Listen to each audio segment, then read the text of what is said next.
My friendship with Pei Xiao and Zhu Lin has spanned a full 70 years. They were renowned chemists, and I was the chemist's wife, their confidant. I dedicated my life, quietly and steadfastly, to supporting their work. They passed away on the same day. Their will stipulated that all property be left to the other, and that they be buried together in the future. In our next life, I want to make it up to Zhu Lin properly. In our next life, could you please not fight me for Pei Xiao, in the blink of an eye?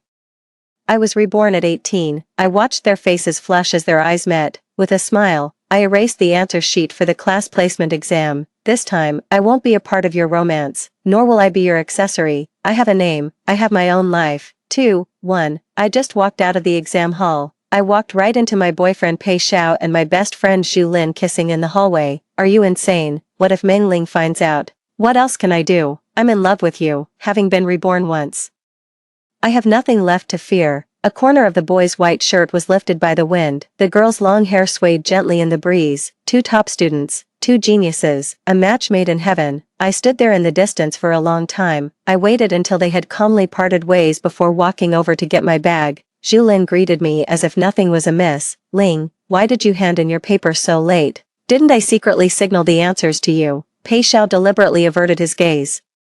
His tone cool. Hurry up and pack your things, we're waiting for you. In the setting sun, our 3 shadows fell far apart. Cheating on a test is wrong. I want to rely on myself, I said, lifting my face. I recalculated every single problem. I've made plans with a friend, so I won't be walking home with you. Pei Xiao and Zhu Lin were both stunned. I shouldered my backpack and ran off in the opposite direction. Since we've both been given a second chance, let's each walk our own path and help each other succeed. 2. During a routine elementary school physical, 3 cases of the rare Rh-negative blood type were identified in the entire student body. Those 3 were me, Pei Xiao, and Zhu Lin. This remarkable coincidence brought us together as friends. We have walked side by side through 70 years of life. My first pair of properly fitting sneakers were a gift from Zhu Lin. The first love letter I ever received was written by Pei Xiao. They came from well-off families, were clever and good-looking. Even as they soared ahead, they never left me behind. They took me with them to university, and then into the research institute where we worked together. This continued right up until their passing. My final resting place is nestled right between theirs. A small space was made for me, right beside the countless flowers sent by generations of scholars. The name Meng Ling on the tombstone had long since faded, becoming illegible, yet the bold characters declaring wife of chemist Pei Xiao, dear friend of chemist Zhu Lin remained starkly vivid and clear, and so, passers-by would have a sudden moment of understanding. So, there was a person like me. After all, in truth, I've lived a life free from want, blessed with both comfort and genius companionship. I really shouldn't have any regrets. Yet, looking back from the end of my life's journey, so many grievances are ones I've quietly swallowed down. 3. I was an average student academically, but I had a real talent for painting. I even received recognition from the president of the Central Academy of Fine Arts. My family couldn't afford to send me for intensive training, so I secretly taught myself and signed up for the art college entrance exam. But on the day of the exam, Pei Xiao and Zhu Lin were in a car accident. I had to donate blood for them, and I missed the exam. In the hospital room, Zhu Lin tearfully apologized to me. I'm so sorry. It's all our fault for being careless. But wait, someone like you, an ordinary person, actually wants to take the art school entrance exams. Pursuing an art career costs a fortune. Can your family even afford it? Zhu Lin was right. My family couldn't even afford the cost of retaking the college entrance exams, so studying art was naturally not a good option. There was regret and a sense of injustice in my heart, but saving the lives of 2 dear friends made it all worthwhile. To repay me, Pei Xiao and Zhu Lin spent our entire senior year of high school tutoring me relentlessly. In the end, all 3 of us ended up staying in the capital. They got into top universities through early admission, while I went to a second-tier college for a management degree. My school was very close to the prestigious universities they were admitted to. With my closest friends by my side, life was simple and happy. In my senior year, the dean of Kapha never gave up on me and invited me to intern on his project. The workplace was inside the Forbidden City. I was overjoyed and told Pei Xiao and Zhu Lin, only to learn that they had been specially hired by the research institute and were about to settle down in the distant city of H. Zhu Lin held my hand, reluctant to let go. Xiao Ling, I'm so genuinely happy for you. You've finally achieved your dream. But won't it be tough for you and Pei Xiao?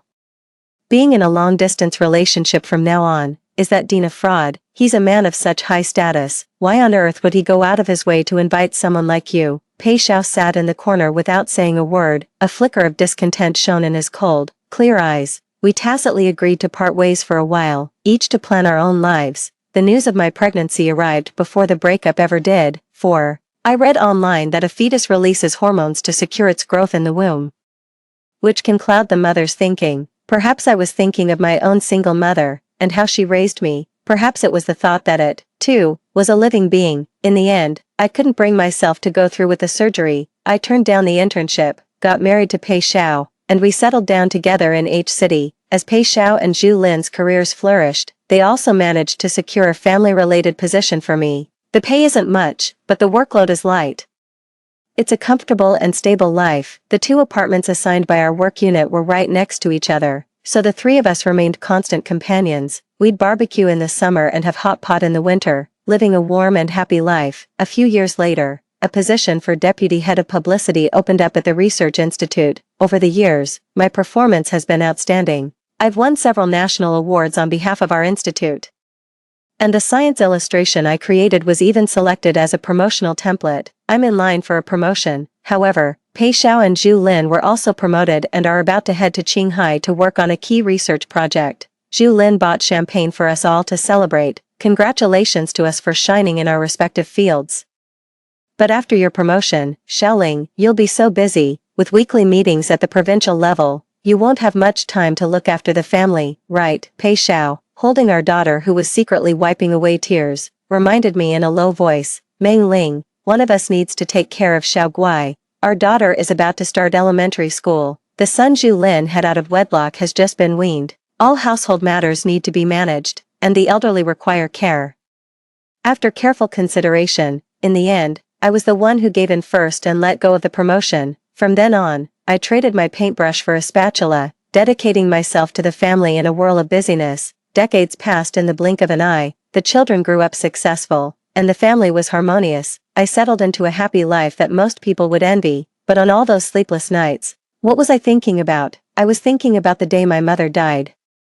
When I desperately called my direct supervisor, Zhu Lin, begging for special permission to leave the province, I called from morning till night, pleading with so many people, and only after my mother had passed did I receive a single message of explanation from Pei Xiao. Zhu Lin is chairing a high-level review meeting for a project involving hundreds of people today. Her phone must be on silent and turned off. Your trivial matter can wait for another day. On the day my daughter was to be married, I picked up my paintbrush again to prepare a gift for her, yet, it wasn't even as good as a casual sketch by a first-year art student. In the end, I never displayed it or gave it to her. Disposing of the paintings took a while. By the time I returned to the reception hall, Zhu Lin had already taken my place. Walking our daughter down the aisle, I was thinking back to the day Pei Xiao received the Lifetime Achievement Award.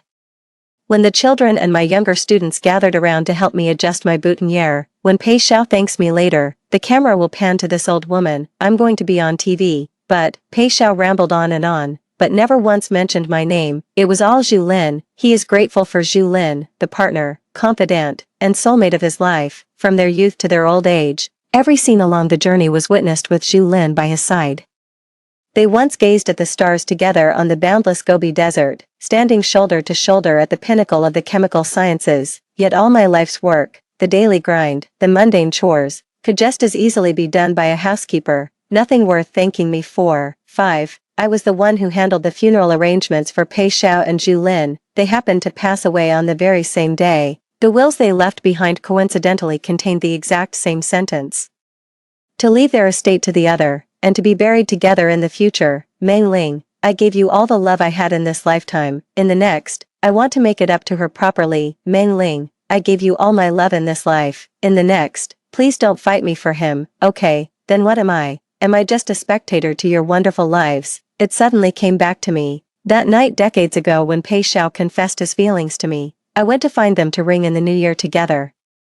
A cup of bubble tea in hand, pushing the door open, I saw the living room decorated with fresh flowers and a cake. The candlelight flickered in Pei Xiao's eyes, which were fixed unwaveringly on Zhu Lin. The words just slipped out. Are you two confessing your feelings? Zhu Lin's face instantly flushed red, and she pushed me towards Pei Xiao. No way, I could never like this annoying little brother. We're rivals. just trying to outstudy each other to be the top of the class. As the clock struck midnight, a kaleidoscope of fireworks burst into life outside the window. Pei Xiao took one last look at Zhu Lin, then pulled a confession letter from his pocket and handed it to me. Yeah, well, I'm not into you either, so don't flatter yourself. It's Meng Ling I like. The prince and princess were a classic bickering couple, always saying the opposite of what they truly meant. And the passerby foolishly took it at face value. He muddled through his entire life in a daze. Mistaking vinegar for ink, he spent half his life writing only of bitterness. If only he could have a second chance. Let's start over. I'm going to stay far away from all of you. I'm going to reclaim my brilliant life. 6. I was reborn in the final semester of my senior year of high school. Just as the school was about to split into an elite science class and a regular class, without Zhu Lin's help for the placement exam, my scores only qualified me for the regular class. I saw it as a perfect chance for a clean break. I left the 3-person group chat, deleted my friends, and left them with just one message: I want to focus on my studies and won't be using my phone anymore. I never expected Pei Xiao to seek me out on the very first day of school, dressed in a clean blue and white school uniform. He stood tall and straight, with handsome, refined features that drew frequent glances from the girls, even in his old age and his previous life. Pei Xiao never lacked for admirers. Looking at that face again now, I don't feel the slightest bit of attraction anymore. Meng Ling, I'm going to ask the teacher for a chance to get back into the advanced science class. You should prepare well. I was just about to speak when Zhu Lin suddenly ran over, linking arms with both of us. What are you two whispering about without me? Forget your best friends the moment you start dating. Is that it? Xiaoling, honestly. I already gave you the answers and you still didn't copy them. How could you possibly get into the advanced science class on your own merit? Pei Xiao is such a catch. If you don't keep a close eye on him and tie him down, what if some other girl snatches him away in the next 6 months? I savored the hidden meaning in every word, then suddenly lowered my gaze and smiled. I turned around and pushed Zhu Lin's arm away. I think I should break up with Pei Xiao first.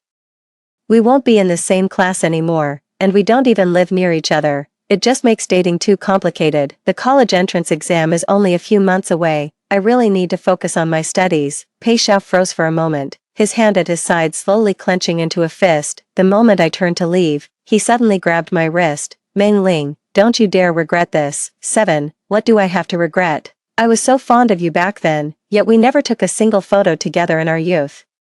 Nor did we ever take a trip, just the two of us. In all our decades of marriage, I left no trace in your brilliant life. It's time to end this. I said we're breaking up. Do you not understand? I looked up at Pei Xiao with a cold gaze. While he was distracted, she shoved Zhu Lin into his arms with force, then turned and walked away. Avoiding someone is simple. Don't make eye contact. Don't reach out, and steer clear of every path he takes. I studied with single-minded focus for 4 months. Then, the college entrance exam was over. My results came in. They were even worse than in my past life. It's been so long since I left high school behind, even picking up a paintbrush can't recapture that old feeling. Yet, I'm not sad about it. If you, like me, could go back to being 18 again, with all that time and vibrant life ahead of you, what does one failure even matter?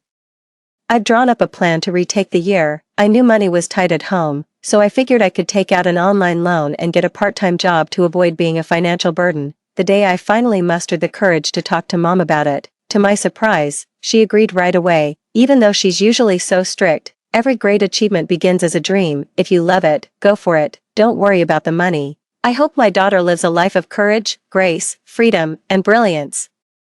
Always remember this: the light that is self-sufficient can never be wrong. I had a deep misunderstanding of my mother when I was young. If she hadn't insisted on the divorce, I wouldn't have been separated from my father, and she wouldn't have had to work from dawn till dusk to support our family. Life was so hard. What's wrong with a stable and happy life? Why couldn't she just let some things slide? In my twilight years, looking back on these events, only then did I realize how much braver she was than I. To support my retaking the exams and intensive training, Mom decided to sell the house and move closer to the school. We have a little breakfast shop, and we're moving it over there with us. On the last day of business at the old shop, Pei Xiao, whom I hadn't seen in ages, showed up at the door and bought all the remaining steamed buns and soy milk. He silently scanned the code to pay, then placed the flowers and gift in front of me. For you.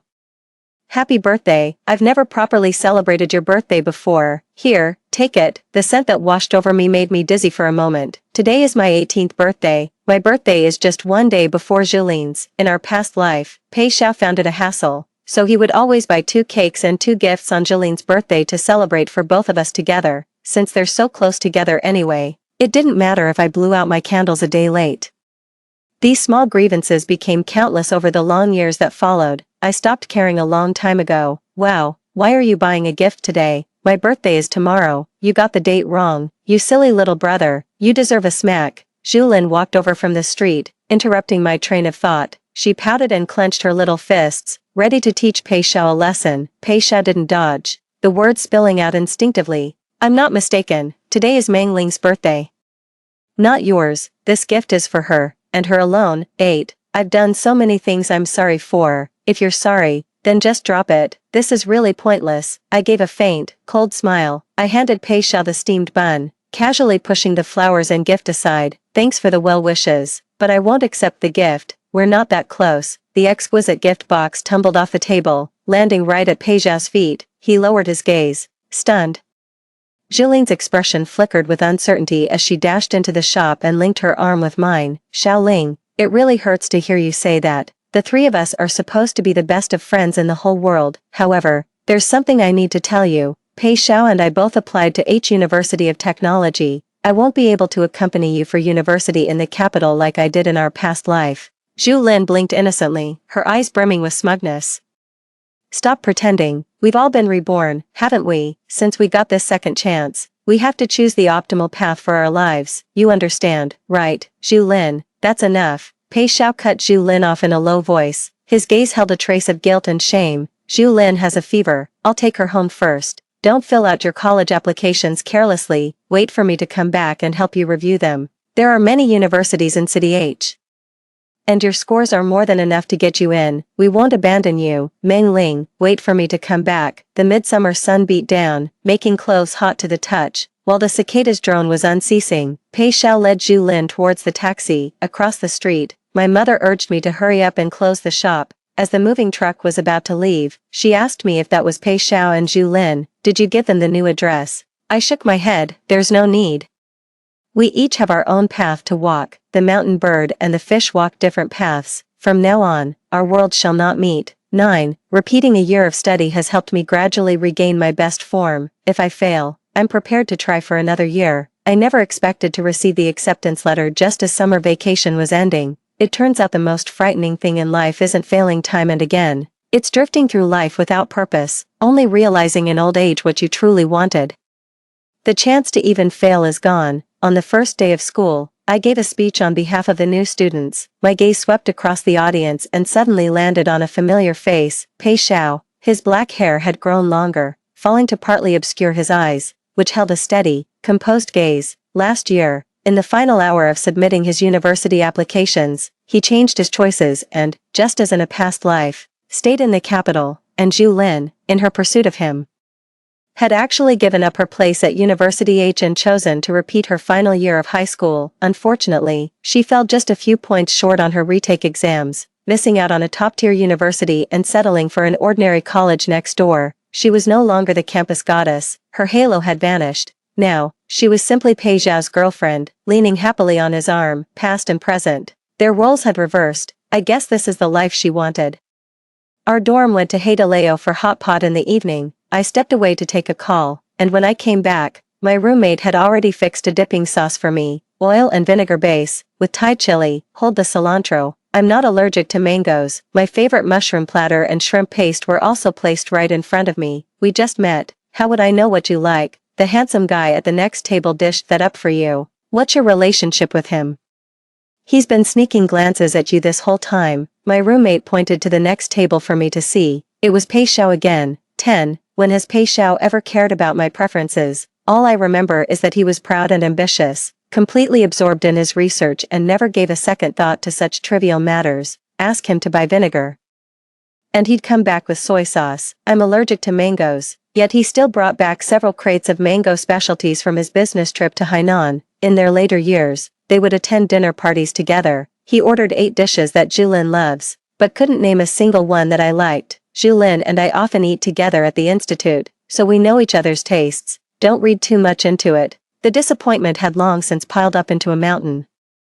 Even if you laid your heart bare right in front of me, I wouldn't believe it either. My roommate asked me again, what exactly is your relationship? Is he your boyfriend? I shook my head and pushed the side dishes away. We're not close. Don't just take things from strangers. What if it's poisoned? At Peixiao's table, everyone was laughing, chatting, and clinking glasses, while he alone stared blankly at the hot pot. The billowing steam blurred his handsome features, and the light in his eyes gradually dimmed. Not long after, Zhu Lin returned from the restroom. She noticed that Pei Xiao hadn't lifted a finger to help her, not even folding her coat, which was left exactly where she'd dropped it. A flicker of complicated emotions passed through her eyes. Suppressing the turmoil within, she turned and greeted me. What a coincidence, Xiao Ling. Has it really been a year since we last met? Oh, I almost forgot to tell you, Pei Xiao and I are dating now. Come to think of it, we're both a year older than you. You can call me sister-in-law or him brother-in-law, whichever you prefer. When we get married, you're definitely invited to the wedding. Zhu Lin took Pei Xiao's hand, with nothing else to hold on to. I just picked up my phone and smiled back at her. The phone screen displayed the scholarship that had just been deposited. We were all quite content with our lives after being reborn. A flicker of sudden realization passed through Pei Xiao's eyes. His Adam's apple bobbed as he swallowed back the words he was about to say. As the evening crowd dispersed, I was waiting alone by the roadside for a ride when I suddenly heard an argument break out behind me. Pei Xiao's friend stumbled out of the shop door, cursing under his breath as he wiped blood from the corner of his mouth. What the hell is wrong with you, man? All I did was ask if that art school girl had a boyfriend and to pass me her WeChat. What did I ever do to you? Why'd you have to go and hit me for no reason? The haze of drunkenness clouded Pei Xiao's eyes. Upon hearing it, he suddenly shook off Zhu Lin's support, lunged forward, and pinned his friend to the ground, pummeling him, blow after blow. His eyes reddened at the corners with pure hatred. You dare lay a hand on another man's wife? Say that again, I dare you. So your wife is your art school junior? Then who the hell is Zhu Lin? Have you lost your mind? Meng Ling. My wife's name is Meng Ling. 11. The winter wind swept through the bare branches. A few fallen leaves were flung roughly onto Pei Xiao's shoulder, as if whispering tales of absurdity and sorrow. Zhu Lin and I stood on opposite sides of the road, watching Pei Xiao sob and whimper, watching him lost in confusion. In the end, clear-headed and calm, we each turned and went home. No matter how late the sunset comes, it will eventually fall upon me, and you have long since ceased to be my light. During my university years, I dedicated myself to my studies and received considerable mentorship from the dean. The internship opportunity one missed in my past life has now become the main focus of my graduate research. On Mondays, Wednesdays, and Fridays, I'm at the Palace Museum studying ancient painting restoration. Tuesdays, Thursdays, and Saturdays are for classes. My side gig, a webcomic I serialize online, has even earned me a few $100,000, enough to let my mom retire and take it easy. By 2032, technological advancements have made it possible to use chemical techniques to recreate the pigments used in ancient paintings. Pei Xiao's research focus was also on aerospace coatings. Through a web of connections, we finally met at an industry conference. The former campus heartthrob, Pei Xiao, had long shed his youthful naivety. A sharp black suit now accentuated his composed and steady presence. During the intermission, he and a colleague came over to exchange business cards. Mingling with the crowd, he asked me, as if by chance, care to join me for dinner tonight? I'm sorry, I don't eat after noon. Pei Xiao stood quietly in the bustling crowd, his gaze fixed on me, eyes shimmering. I always knew you were talented and destined for great things. It was my fault for holding you back in our past life. Let's not waste words on past lives. Meng Ling, do you have to be like this? You're in the way. Could you move? Pei Xiao froze for a few seconds, a bitter smile slowly spreading across his face. A marriage that has lasted over 60 years. Now, there isn't even the patience for 6 sentences. Perhaps this is how our story ends. The second half of the seminar was terribly dull, so I packed up my things, bent down, and headed for the exit. Pei Xiao's seat was in the last few rows. As we passed each other, I heard him ask me softly in a hoarse, trembling voice, Zhu Lin just gave birth to a son. I have to honor my promise and marry her. If you don't agree, we can just pretend this never happened, you and I, continuing to walk hand in hand for the rest of our lives. 12. I thought I'd misheard and turned to look at Pei Xiao. His breath hitched, and he quickly averted his gaze, his sharply defined profile disappearing into the shadows. Must have been hearing things. Did someone just speak? Was that even a language? I really couldn't care less about Zhu Lin having a baby. But I ran into her anyway when I went to the hospital for a checkup. Xiaoling, is that really you? It's been 5 years. How have you been? Oh, look at me. I've already had the baby. And I didn't even have Pei Xiao let you know. Zhu Lin was wheeled back to her hospital room by an orderly. She was holding Pei Xiao's hand tightly, as if to show off to me. Her pale face was radiant with happiness. Well, I'm just glad we got to see each other. We're heading to H City soon to get married and settle down. Who knows when we'll meet again. It had only been 5 years, but Zhu Lin had aged dreadfully. Her hair was dry and straw-like, her face etched with an exhaustion she couldn't hide, a stark contrast to the vibrant, spirited woman she had been in her past life. She had given up her place at a prestigious university, abandoned her studies to focus on the relationship, and forfeited her diploma to get pregnant and push for marriage. So what if she has memories of a past life? Now she doesn't even qualify to submit a resume to the research institute. All that's left is Pei Xiao. Was it really worth it? I gave Jilin's shoulder a gentle pat. Yeah, we probably won't get another chance to see each other. I'm part of the university's international exchange program.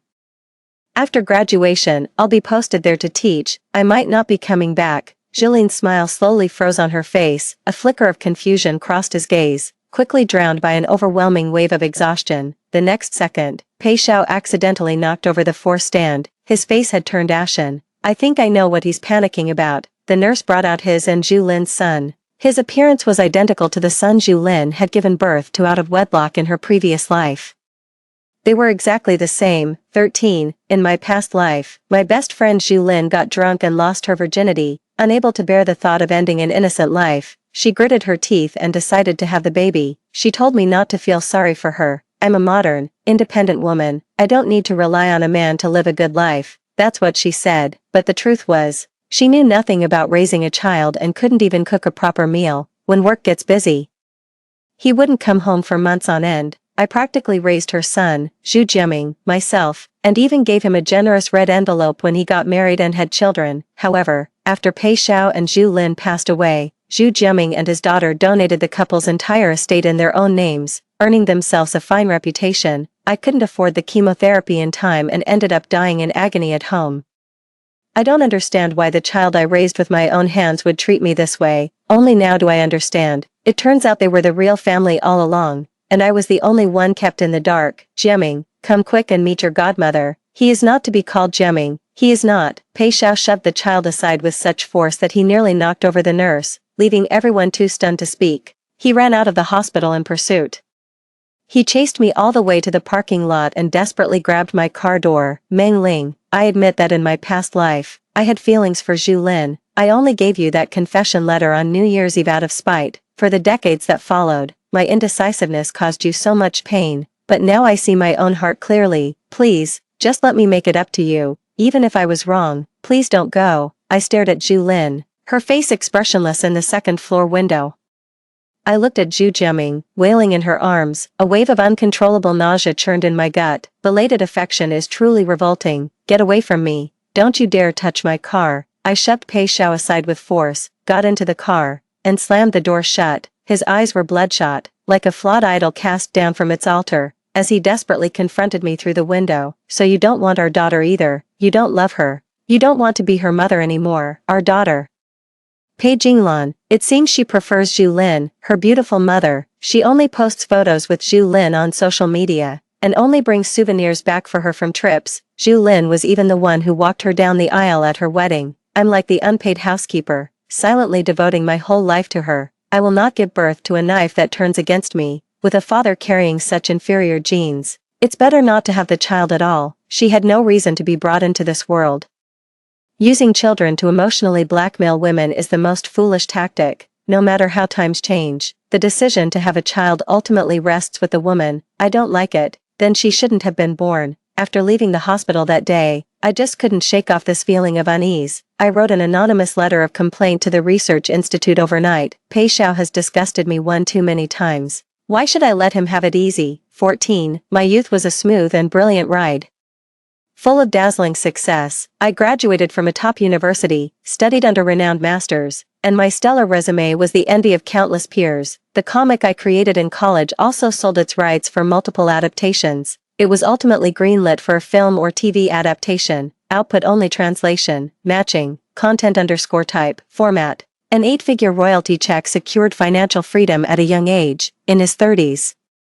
He was specially appointed to return to China as an associate professor at a university, with a future full of promise. My career keeps me too busy to start a family, so I don't have to worry about the kids, the elderly, or a husband who's clueless about life. On those sleepless midnights, I'm no longer crying alone in secret. Instead, I get up to check how many tens of thousands have rolled into my stocks and funds, then drift back to sleep with a contented smile.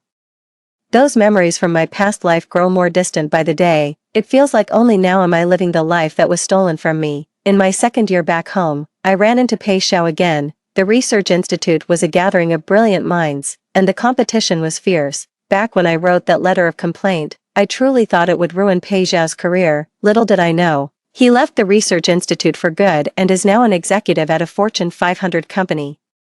At the University Industry Collaboration Exchange, he walked towards me with such grace, as dashing and spirited as he was in a past life. A colleague came over to hand him a business card, mistaking us for a married couple. I was just about to speak when Pei Xiao, with a faint smile, tacitly acknowledged it and smoothly changed the subject. Suddenly, a woman rushed into the venue, her eyes rimmed red as she pushed us aside. It was Zhu Lin, 15, she was wearing an ill-fitting women's suit.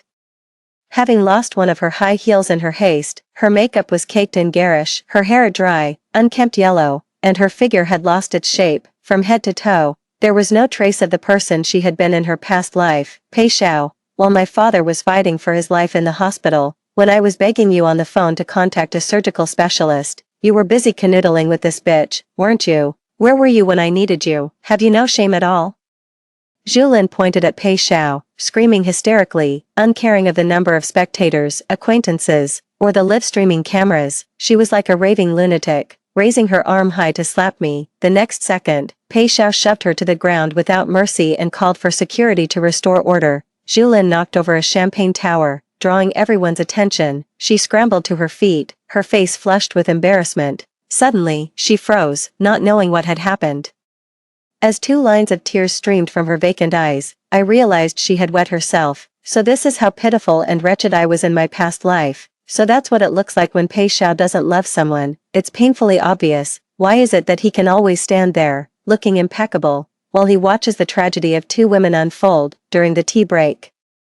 I found Zhu Lin in the hotel restroom. She had soiled the hotel toilet, and it wouldn't come clean with regular bathroom cleaner. So, she went to the utility closet and found a bottle of bleach. Just as she was twisting the cap off, I stopped her. You can't mix those two. That's basic common sense. Have you forgotten you used to be a chemist? Zhu Lin stood there in her soiled clothes, dazed. Her fists clenched so tightly that her fingernails dug deep into her palms.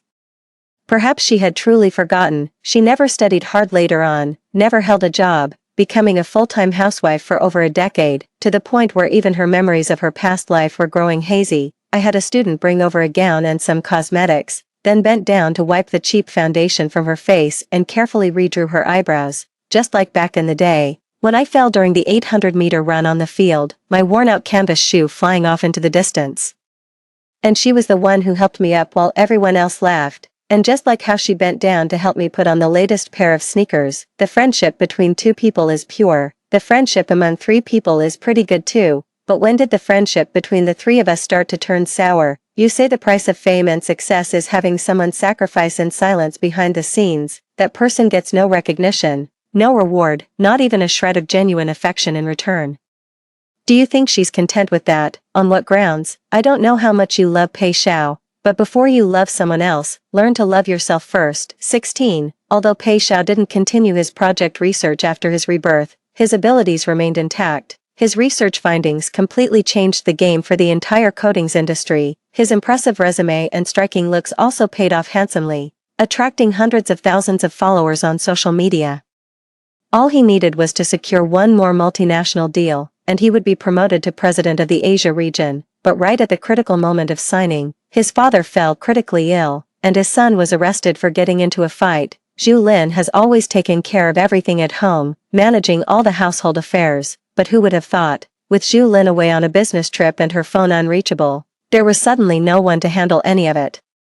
While Pei Xiao was caught in a dilemma between his career and family, the foreign client lost patience first and called off the collaboration. They just don't get it. Why do some people prioritize their career over family, and hesitate over such a choice? Pei Xiao got the first multiple-choice question wrong, and his career stalled. He still carried that air of scientific pride, looking down on his less gifted colleagues, and continued to bury himself in solitary research and business trips.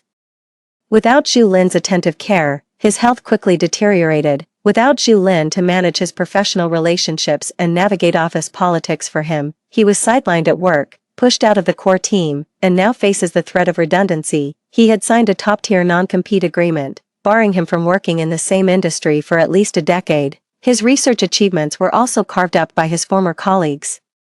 How could a scientist who spent his whole life in an ivory tower ever outmaneuver the old foxes of the fame and fortune game? As luck would have it, I was at the institute that day with a few students to collect some materials. On our way out, we ran right into Pei Xiao, causing a scene at the entrance, clutching his exclusive research findings. He claimed it was his future award-winning trump card and demanded to see the dean. His student from a past life took the document, looked it over, and shook his head with a smile. The issue of aerospace coatings withstanding extreme temperatures is no longer a challenge. This material of yours is outdated, and the formula is even written incorrectly. Pei Xiao was taken aback for a moment before defending himself. In the past, my wife and colleagues were always the ones responsible for compiling materials. I'm not good with paperwork. It was probably just a clerical error. Take a closer look. What do you know? My achievements are irreplaceable. Have you received any formal training or education? How many hours a day do you spend in the lab? What gives you this confidence? The students urged Pei Xiao to go to the hospital and called security to have him removed, threatening to call the police otherwise. We stared at each other across the chaotic crowd. In Pei Xiao's bloodshot eyes flickered confusion and rage, before he finally collapsed heavily onto the ground, like ordinary humble dust by the roadside, forgotten and ignored. Life is full of countless choices, each leading to a different outcome, one wrong answer, and you can never get back to the same ending. 17. In the blink of an eye, I've reached middle age. I led a group of fine arts students in creating a large-scale, aerospace-themed art book, which I submitted on behalf of the school for a top-tier engineering award. I received a call from Pei Xiao on my way to the presentation. He sounded a bit weak. My account hit 1 million followers today, and I published an article. The person I most want to thank is you. It's a shame I never got the chance to say it in our past life. I irritably pressed the end call button. Pei Xiao, as if reading my mind, begged me to let him finish. Waiting for your forgiveness is truly difficult. I suppose it's because I've let you down too much. You must have liked me for a long time, right? I should have realized at the moment you gave up your art exam to rush to the hospital and donate blood for me. It was me who was too slow to understand. If I were in another car accident, would you still drop everything to come to me? In a sudden flash of memory, I finally understood just how despicable a person like Pei Xiao truly was. In this life and the last, he loved no one but himself. He quietly reaps the benefits of one woman's devotion and another's affection, using their goodwill to pave the way for his own glorious future. He forever fancies himself a man of profound feeling, a perpetual hypocrite. Don't tell me you've been in a car accident. The blood bank can't source your rare blood type, so you contacted both me and Zhu Lin separately to test which of us loves you more. Why don't you just die? Pei Xiao. A long, dead tone came from the other end of the line, so I tossed the phone aside, parked the car, and got on with my business. It wasn't until evening that I heard the news of Pei Xiao's death. Just as I had feared, he was in a serious car accident. In his final moments, he called both me and Zhu Lin. Unfortunately, one of us was busy with a presentation, the other was tied up with a project bid. We each assumed the other would have the heart to save him. In the end, no one was saved. Pei Xiao's will explicitly stated that his entire estate was to be bequeathed to me.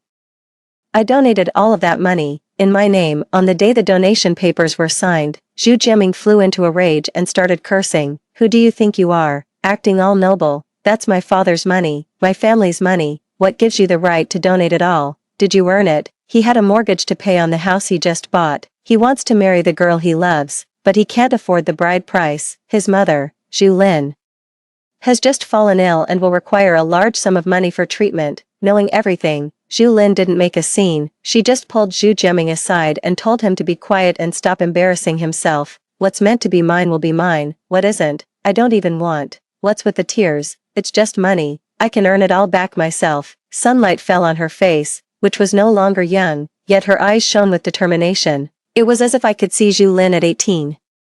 The one who had failed her exam, tearing up the test paper and walking away without a care. I hadn't seen that look on her face in a long, long time. The ringing phone snapped me out of my thoughts. A student informed me that one of my illustrations has won an award and will be included in a future middle school textbook. It's not a science comic, nor is it a promotional illustration. It is, in fact, an original piece of artwork, typeset to follow Xu Ting's essay. The theme is female awakening.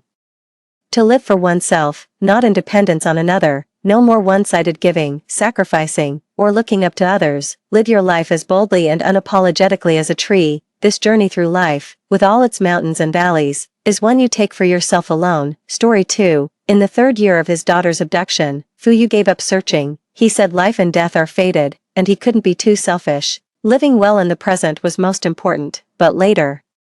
His white moonlight also disappeared, yet Fu Yu's hair turned white overnight, and he searched for his white moonlight for 50 full years. In this second life, I protected my daughter first and filed for divorce. Unexpectedly, Fu Yu also got reborn. On his first night back, he booked flight tickets and took his white moonlight abroad for a vacation. It wasn't until half a year later that he finally remembered our daughter. Fu Yu held the doll he bought from the airport, wanting to pick up his daughter after school, but his daughter pushed him away without hesitation and threw herself into another man's arms. Sorry, I already have a new dad. 1. The news of Qingye's disappearance came just after I had a big fight with Fu Yu. He grabbed my shoulders, nearly roaring. Yuan has been missing for 3 years. We've tried everything, but we simply can't find her. Life must go on. Can't you just move forward? I reached out and slapped him hard, feeling utterly heartbroken. But we're Yuan's parents. If we don't keep looking for her, she'll truly never come back. Fu Yuan is the daughter of me and Fu Yu. When she was 5 years old, the nanny took her to sunbathe in the neighborhood, but in the blink of an eye when the nanny turned around, the child was gone. The nanny was too scared to call the police immediately, missing the best chance to save Yuan. Fu Yu and I tried countless methods, but there was never any trace of Yuan. It was as if she had vanished into thin air. This year marks the 3rd year of her disappearance. Fu Yu suddenly told me that he didn't want to continue searching anymore. He also hoped I would give up, move forward, live well in the present, and that we could have another child. His cold indifference made me feel alienated and heartbroken for a time. Yuan is a piece of my own flesh and blood. To have a piece of flesh forcibly carved away would be too painful. I simply couldn't give up. Thus, we had the most intense argument since our marriage. In the past, I always liked him a bit more and was somewhat willing to yield to him. Fu Yu took advantage of my affection to force me into concessions. But when it came to Yuan, I absolutely would not yield. Every single item in the house was thrown and smashed. The hysterical shouting nearly drained all my strength. He watched coldly, as if observing a clown. Shani, you're so selfish. For a child who can't be found, must you stir up such turmoil in the family? His initial guilt gradually turned into impatience. After leaving these words, he turned and entered the room, locking the door behind him. The noisy living room suddenly fell into silence. I sat on the living room sofa, looking at my daughter's photo on my phone, unable to stop the tears. But the next second, someone suddenly sent a message in the high school class group chat. It said that Qingye had gone missing. That smart and beautiful girl, who had just transferred to our class in high school, immediately caught the attention of many boys, including Fu Yu. I just saw this message and didn't even have time to think, but the previously tightly shut door was suddenly opened. Fu Yu looked flustered, constantly making phone calls that never went through, muttering, "Aya, please don't let anything happen to you." Fu Yu had always been composed. Even when Yuan went missing before, he maintained his usual calmness, never appearing as panicked as now with his hands trembling. To Fu Yu, Qingye was like the pure moonlight in the depths of his heart. In the past, I never thought much of it. Fu Yu is the man I've loved since childhood. Our families were well matched, and we could be considered childhood sweethearts. I loved him. I've loved him since I was little. But his indifferent nature made me give up hope when I noticed his special treatment towards Qingye during high school. Later, Qingye chose to study abroad and voluntarily gave up on him, causing their budding relationship to wither before it could blossom. Fu Yu remained depressed for a long time before gradually emerging from the gloom, never mentioning Qingye again. I continued as always, staying by his side year after year. Fortunately, I finally waited for him to confess his feelings to me. We became a couple, then got married and had children, including our lovely Yuan. I truly cherish this relationship, but now, it seems I'm just a complete joke. I thought Fu Yu was only acting out of character because of that high school crush, which is why he lost his composure upon learning Chinya had gone missing. But I never expected that after confirming Chinya's disappearance, he would grieve so intensely that his hair turned white overnight, yet when Yuan went missing back then, he remained perfectly calm without showing the slightest sign of distress. So it turns out, one wouldn't like a child born from a woman they don't love either. In the end, it was Fuyu who decided to help the Qing family search for the missing Qingye. I asked him, what about our daughter? What about that daughter who was kidnapped by human traffickers and missing for 3 whole years? Fuyu avoided eye contact. We've searched for Yuan for 3 years. That's long enough, but Qingye is different. She just went missing. Maybe if we try harder, we can find her. That try harder lasted a lifetime. I spent my life looking for Yuan, while he spent his searching for Qingye. Because of this, we had countless conflicts. I urged him to give up. After all, Qingye had her own family and friends, her own parents searching for her. Yuan needed us more. But Fuyu angrily scolded me. Shani, you're too selfish. Qingye is a living human being. How could we possibly abandon her? Disappointment, heartbreak, and hatred made me completely lose faith in this man. In our twilight years, we still hadn't found Yuan and Qingye, could only lie on their respective hospital beds. I looked at my daughter's photo while he gazed at Qingye's picture, his eyes filled with sorrow, a scene dripping with irony. If we could start over. I truly wish Yuan never had you as a father, because he truly didn't deserve it, too. But to my surprise, I actually got reborn, and I was reborn back to the very day my daughter was abducted by human traffickers. I rushed out the door, almost sprinting all the way, just wanting to save my Yuan before that damn trafficker appeared. Fortunately, before the trafficker could get close to Yuan, I finally managed to pick up the child first and shouted loudly, urging the negligent nanny to call the police immediately. A child trafficker sneaking into the neighborhood is a serious matter. Many residents feared the trafficker might have accomplices who could harm their children, so they gathered here, waiting for the police to arrive and ensure the trafficker faces legal consequences. I didn't leave either, but while waiting, I spotted Fuyu rushing out from a distance, but at this time, he should have just returned from his business trip, exhausted, and currently adjusting to jet lag in the bedroom, sleeping until evening. It wasn't until the nanny couldn't find the child no matter how hard she searched that she had no choice but to inform me of Yuan's disappearance. It was upon hearing these words that Fuyu suddenly woke up. But now, why does it feel somewhat different? Could it be that Fuyu has also been reborn? But if Fuyu had been reborn, he should know that the most urgent matter now is to save poor Yuan. Not to panic and run out, but I didn't have time to think too much, because with the arrival of the police, I had to hold Yuan and go give a statement first. By the time we finished the procedures and returned home, it had already grown dark. Where's Daddy? Yuan held my hand as we entered the house, then immediately dashed into the bedroom. She adores Fuyu, always clinging to his legs and calling him Daddy in her sweet, childish voice.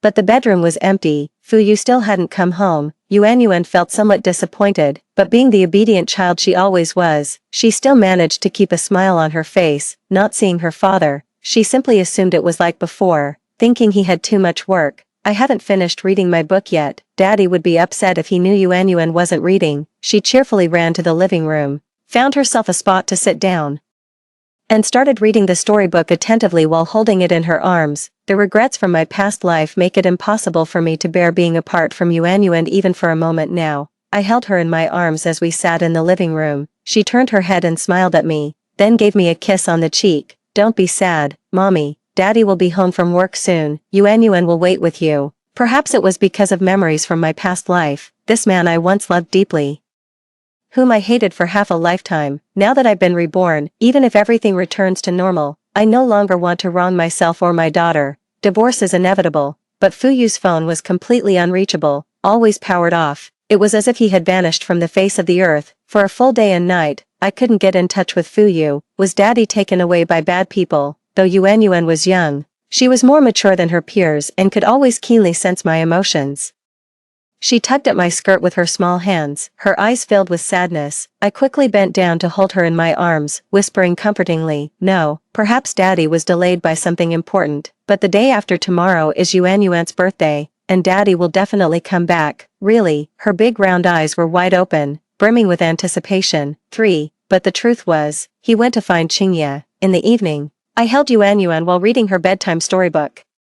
When she fell asleep in my arms, I picked up my phone nearby, opened the social feed, and immediately saw Qingye's latest post, one picture, one line of text, the picture, a pair of hands wrapped around her waist, looking extremely intimate. Word, after going around in circles, I finally waited for your confession. On the index finger of the right hand, there is a scar, and quite amusingly, Fuyu has one too. And in the comments section, everyone was wishing Qingye and that unseen man happiness and fulfillment. I glanced at the IP address below this WeChat Moments post. It's an island abroad. That place has long been known as the perfect spot for couples to check in. When Fuyu and I first started dating, he said he would take me there for a trip and flaunt our love extravagantly, but he was too busy with work, so we had to wait. We waited until we got married, then waited until we had children. Year after year we waited. Yet it all came to nothing in the end. Now, Fuyu has abandoned everything just to make up for that long-lost feeling in his heart, traveling abroad with his white moonlight in perfect bliss. I lowered my head to look at that photo, feeling not the slightest ripple of emotion in my heart. Perhaps it was too much disappointment in a past life. I've hurt, cried, and even made a scene. After the hysteria, when our eyes met, all that remained was disappointment and resentment. I opened that image, zoomed in, and then saved it. Since the decision to divorce has been made, I will definitely fight for Yuanyuan's custody, and all the evidence that can prove his infidelity. I will keep backups, so that during the divorce, I can secure the maximum benefits for myself. 4. I had a lawyer draft the divorce agreement, but Fuyu is currently abroad and has deliberately cut off all means of contact, so I can't immediately deliver the agreement to him. I can only wait for now and then tell my parents about this matter. But just as I expected, when I first mentioned wanting to divorce Fuyu, my parents strongly objected. I didn't hide anything and directly told them about Fuyu's affair. My mother stared at the photo in silence for a long time. Finally, she looked up at me with an unreadable expression in her eyes. Some things are better left unspoken. Let it go, and life will move on, especially now that you have a daughter. For the child's sake, don't be so selfish. Okay, my own mother asked me to tolerate my husband's infidelity, for the sake of our child, though I'd known for a long time that my parents were equally cold-hearted, prioritizing work and family interests above all else, but I never expected that, even at this point, my happiness would still be outweighed by the ridiculous benefits brought by that arranged marriage. No, Mom. If I choose to muddle along, that would be true selfishness and irresponsibility. This is my life, not Yuanyuan's. I can take good care of her all by myself, at least, whether Fuyu was there or not. Those past few years made no difference anyway. I do feel guilty towards my Yuanyuan, because I can't give her a complete family, but the one who caused all this is not me. So why should I be left alone to swallow the bitter fruit that Fuyu planted? My father flew into a rage, slapped me, and said even if I got divorced, he would never let me come home again. If I divorce, I'll completely become Shani without a home. I couldn't hold back and shed a few tears. It's fine, consider it the end of our father-daughter bond. In any case, divorce is inevitable. I left with Yuanyuan but didn't go straight home. Halfway through the drive, I couldn't contain my emotions anymore, so I found a quiet spot to park. In front of my daughter, I broke down and cried rather pathetically.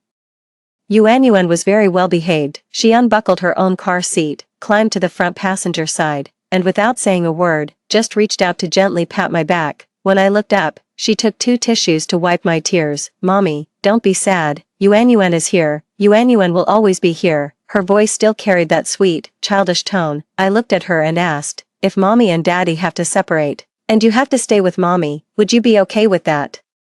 Yuanyuan didn't answer immediately, but tilted her head as if thinking. After a long while, she asked me in return, would Mom be happy if we left Dad? Would the tears stop falling then? I didn't know how to answer her question. With a slightly choked voice, I murmured an "Hom." Yuanyuan immediately burst into laughter, stretching out her tiny hands to hug me, mimicking how I used to hold her. Yuanyuan wants Mommy to be happy, doesn't want Mommy to cry. Daddy is bad. I don't want him either. Completely unable to hold back, I hugged Yuanyuan tightly and started crying. The little girl was all smiles at first, but suddenly her lips quivered as if she'd suffered immense grievance, then buried herself in my arms and wept. Crying too intensely led to overwhelming emotions, and suddenly my chest started aching. Yuanyuan also knows I have a heart condition. Immediately wiping away tears, she searched everywhere in the car for my medicine. But the chest pain was so severe that my vision began to blur, and I nearly fainted. Just before completely losing consciousness, I faintly saw Yuanyuan frantically pick up my phone and imitate my actions to call Fuyu, but the call never got through. 5. When I woke up, I found myself lying on a hospital bed. I was only dazed for a couple of seconds. I quickly got up from the hospital bed and looked around. Where's Yuan? Yuan suddenly fell unconscious.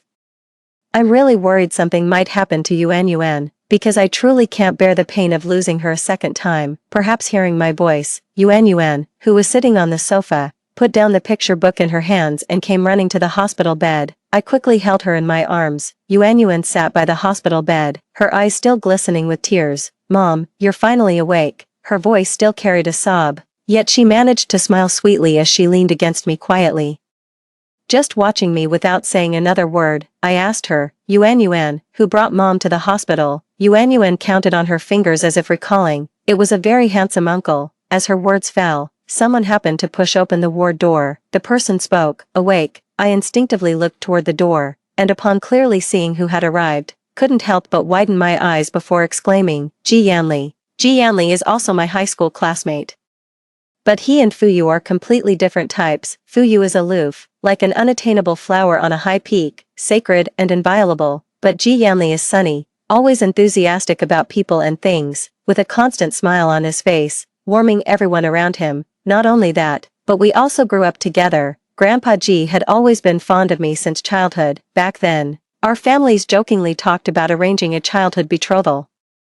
But later I met Fuyu and became completely devoted to following him around. Later on, Fuyu and I officially became a couple, while Ji Yanli happened to receive an admission letter from a prestigious foreign university around that time and subsequently chose to study abroad. In my past life, Ji Yanli never chose to return to China, or perhaps he did come back, but at that time I was entirely preoccupied with my missing daughter and didn't pay much attention to anything else. So now, suddenly seeing him again, I feel as if a whole lifetime has passed between us. You have a heart condition, and since childhood, doctors have warned you to avoid strong emotional fluctuations. Fortunately, this time I happened to be driving by. Ji Yanli peeled an apple for me, carefully cut it into small pieces, placed them on a plate, inserted toothpicks, then handed one piece to me and another to Yuan.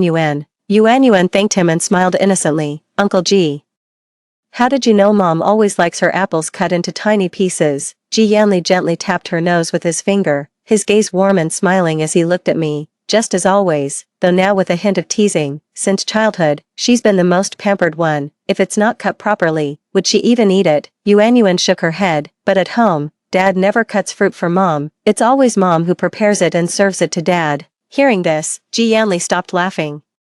He stared at me quietly without saying a word, and we just locked eyes like that for a long time. Hey, Ji Yanli, why have you been staring at me like that? It's making me feel a bit uneasy. I pretended to lower my head and eat some fruit, but Ji Yanli suddenly raised his hand and flicked my forehead. It still hurt quite a bit. Ji Yanli, that really hurt. I'm still a patient, you know. I couldn't help but let out a loud cry. We were childhood sweethearts, as familiar with each other as could be. Apart from the initial awkwardness and surprise, we've now somewhat returned to our former ease. In front of Ji Yanli, I'm always unreasonable and deliberately bully him, and he would let me bully him, just like now. After I yelled at him, he simply pretended not to hear and then handed me another piece of apple. Don't get worked up, have some more fruit.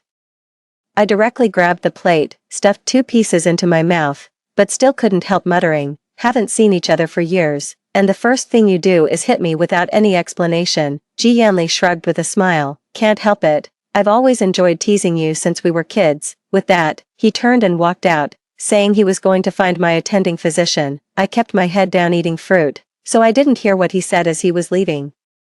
I can't bear to see you wrong yourself. If only I could knock some sense into that love-struck brain of yours. 6. There's nothing seriously wrong with my health. After waking up, the attending physician examined me again and then let me go home to rest. I've made up my mind to divorce. The marital home we currently live in is under Fuyu's name, and I don't intend to stay. I plan to move out with Yuan. I own several properties under my name. I let Yuan pick her favorite one.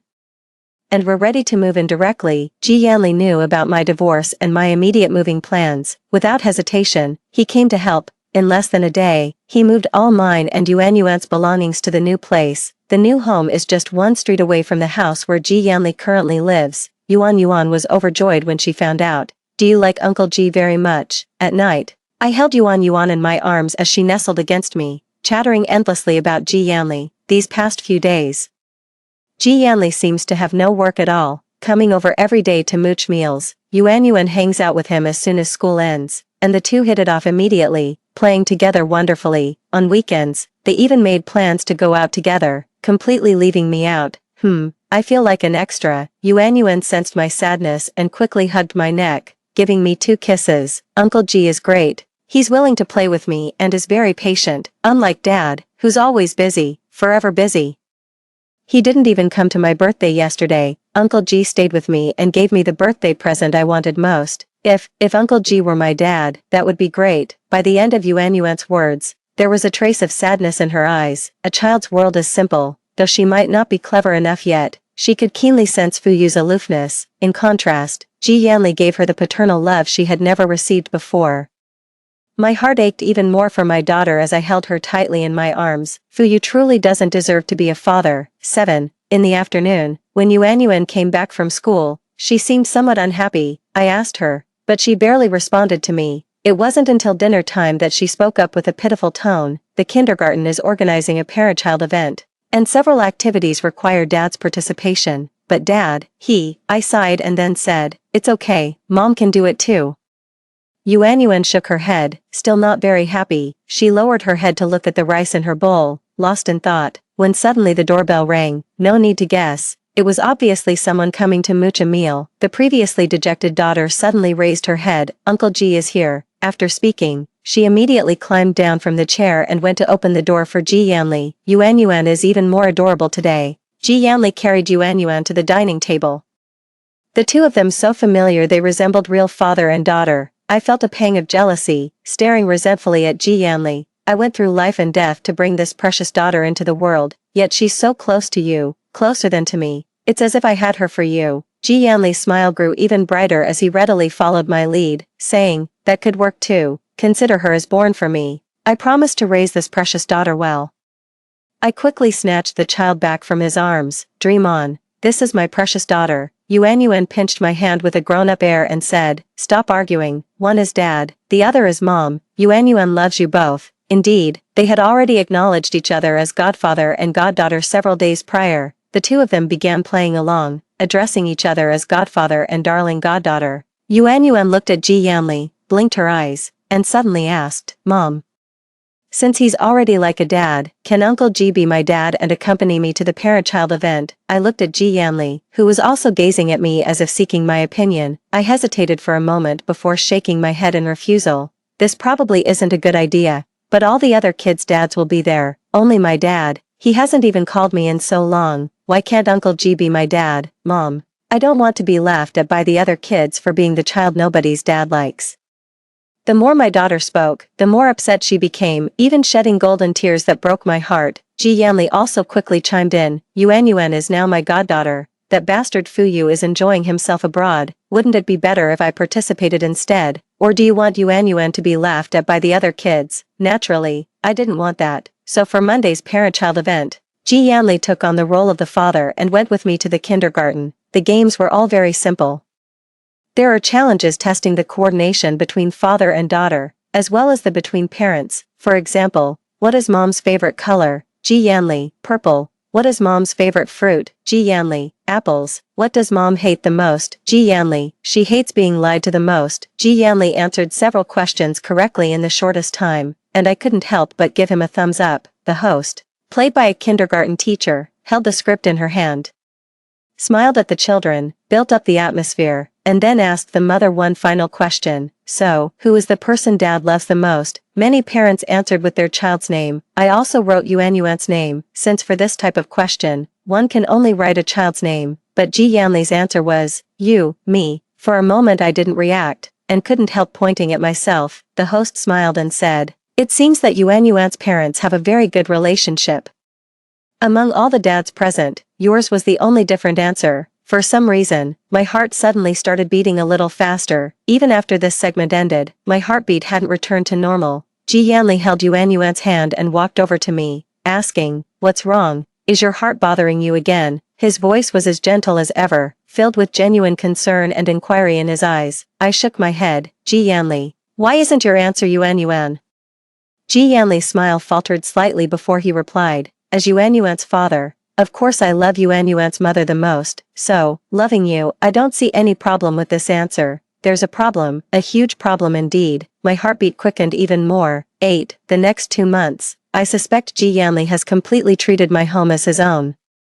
Although when we were kids, our families were close, and we did spend a lot of time together, but now that we're all grown up, I'm even married with a child, we should maintain some boundaries. Ji Yanli remained unmoved and seriously retorted, aren't you already preparing for a divorce by mutual agreement, or are you just playing hard to get, wanting to rekindle things? If that's the case, I'll really lose respect for you, Shani. If someone isn't right for you, you have to let them go. No.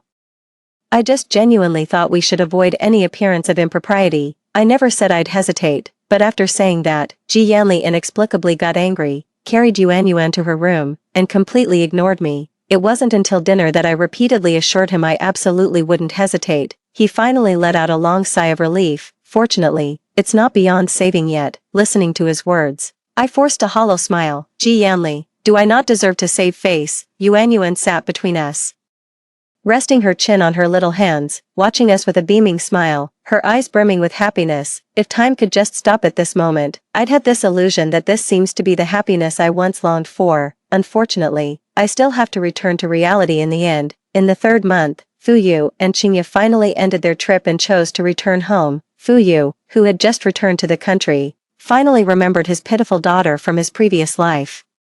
So the first thing he did upon returning was to come to the kindergarten gate, intending to pick up Yuanyuan after school. I bumped into him right at the kindergarten entrance. Fuyu was still holding a doll in his arms, the kind of toy Yuanyuan disliked the most. When he saw me, his expression showed a hint of guilt and unease. Shani, there was an urgent matter at the company. I had to go abroad in a hurry, so I forgot to tell you. I casually murmured in agreement. Clearly going abroad for a romantic getaway with his lover, yet insisting it was for work. Not a single word of truth from his mouth, only making me despise him even more. But it doesn't matter. Once he signs the divorce papers, he can do whatever he wants. Perhaps sensing my indifference, or perhaps he was genuinely feeling guilty, he grew uncharacteristically flustered and tried to explain himself to me. I didn't want to listen and directly cut him off. It's time, Yuanyuan will be out soon. Only then did Fuyu close his mouth, holding the ugly doll in his arms as he waited to greet his daughter coming out of school. Yuanyuan was initially overjoyed, but the moment she saw Fuyu, the smile instantly vanished from her face, and her running little steps slowed to a cautious walk. Yuanyuan, look what daddy brought for you. Yuanyuan was always his own flesh and blood, connected by the same lifeblood. Family and lovers were different from the very beginning. He could treat me with indifference, but he couldn't face his daughter without feeling genuine remorse. Yuanyuan took one look at that ugly doll and immediately showed her disdain. In the past, even if Fuyu often gave her toys she didn't like, for the sake of that pitiful paternal love, Yuanyuan would still reluctantly accept them and say she liked them. But during this period, she spent all her time with Ji Yanli. Ji Yanli was never one to compromise himself, making his likes and dislikes exceptionally clear. He would never stoop to compromising himself just to please others. So, if he didn't like something, he would loudly say no. Nowadays, Yuanyuan no longer pretends to be delighted just to save Fuyu's face. Instead, she simply acts like she didn't see him and walks straight to my side. Mom, are you the only one picking me up from school today? There was a hint of expectation in her eyes.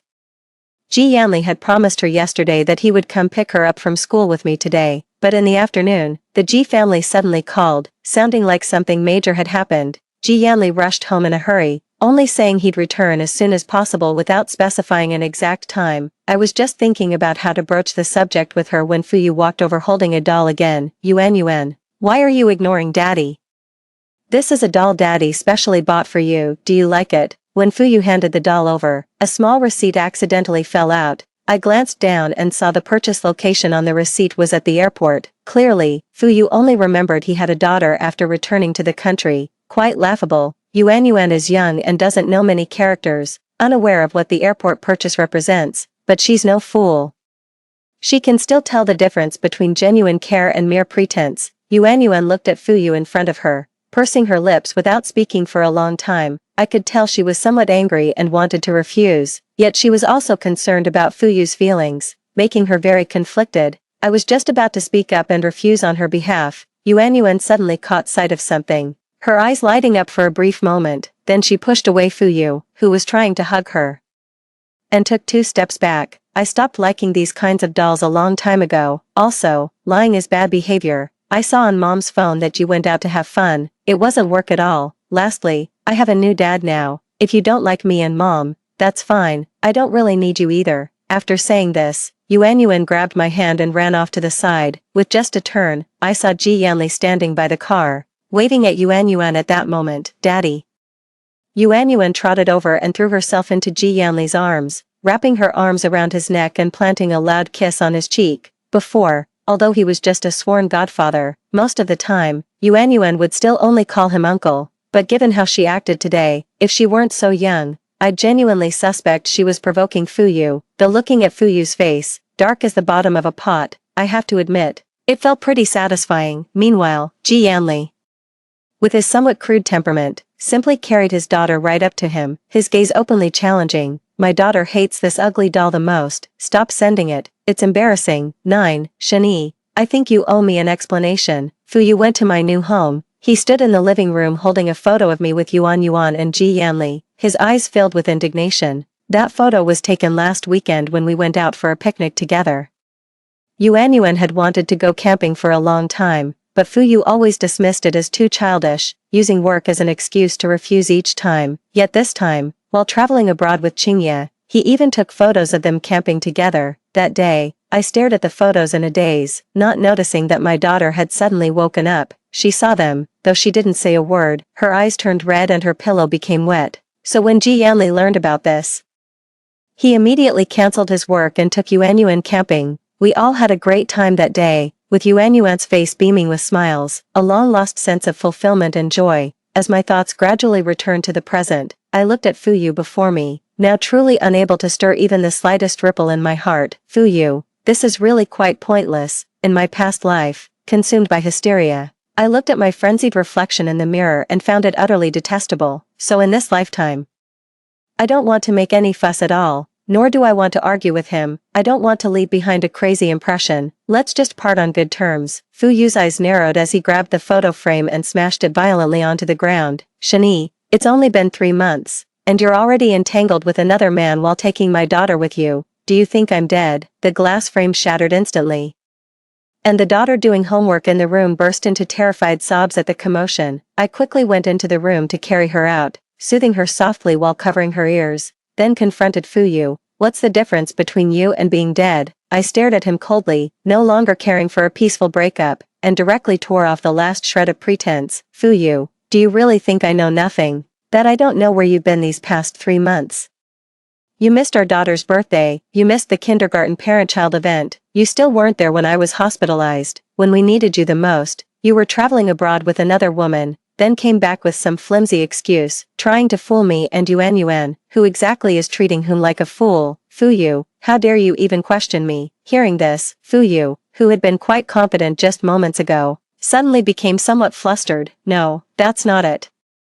I really do have something going on, and Qingye and I aren't in the kind of relationship you're thinking of. It's just that I don't know how to explain it. I just wanted to fulfill a dream of hers. He cut off all contact and indeed left no trace of suspicion, but Qingye's social media updates were posted in real time every day, flaunting their relationship with great fanfare, even though there were no photos of them together. He would deliberately capture those obvious telltale signs each time: the necklace that Fuyu never takes off, the red mole on Fuyu's neck, there's a long scar on Fuyu's abdomen. There were too many, so many that Yuanyuan knew at a glance that the man in the photo was her father. I'm such a disappointment. The moment I took the divorce papers out of the room, tears still fell, but what can be done about it? I absolutely won't jump into the same fire pit twice. So I directly slapped the divorce agreement in his face and said resolutely, Fuyu, let's get divorced. 10. At first, Fuyu shook his head without hesitation to refuse. Shani, what kind of joke are you making? Our marriage isn't just about the two of us, it involves 2 family businesses, and there's also Yuanyuan. For the sake of our child, can't you stop being so selfish? These words felt strangely familiar. Suddenly I remembered my past life.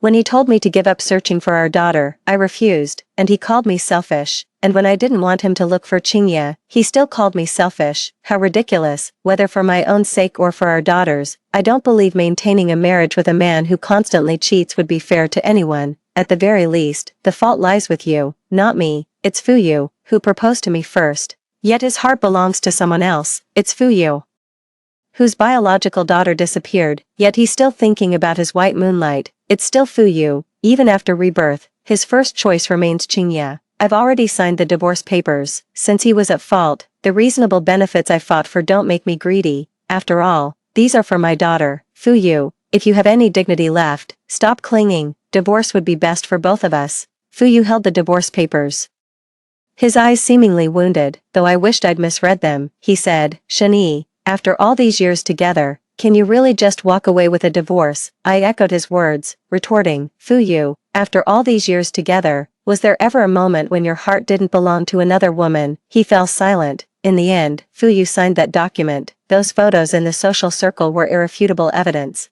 Proof he couldn't possibly find an excuse to counter. Infidelity and betrayal were indisputable facts now. Continuing this entanglement won't leave either of us looking good. Fuyu is a businessman, and he understands this principle too. After the divorce, I suddenly felt a sense of relief. When leaving the Civil Affairs Bureau, I made sure to dress up nicely, planning to go celebrate, but before turning away, Fuyu grabbed my wrist. Shani, no matter what, we've been husband and wife for 7 years, and Yuan. She will always be my most beloved daughter. If anything comes up in the future, you can always come to me. No need, she has me and that's enough. Before Fuyu could finish speaking, Ji Yanli emerged from nowhere with Yuan in tow. He directly reached out and pulled me over. Losing my balance, I fell straight into Ji Yanli's arms. Yuan covered her eyes with her tiny hands but deliberately peeked through the gaps, her little mouth curling into a happy smile. As for Fuyu, his eyes held an indescribable complexity and resentment. Ji Yanli, this is my family matter.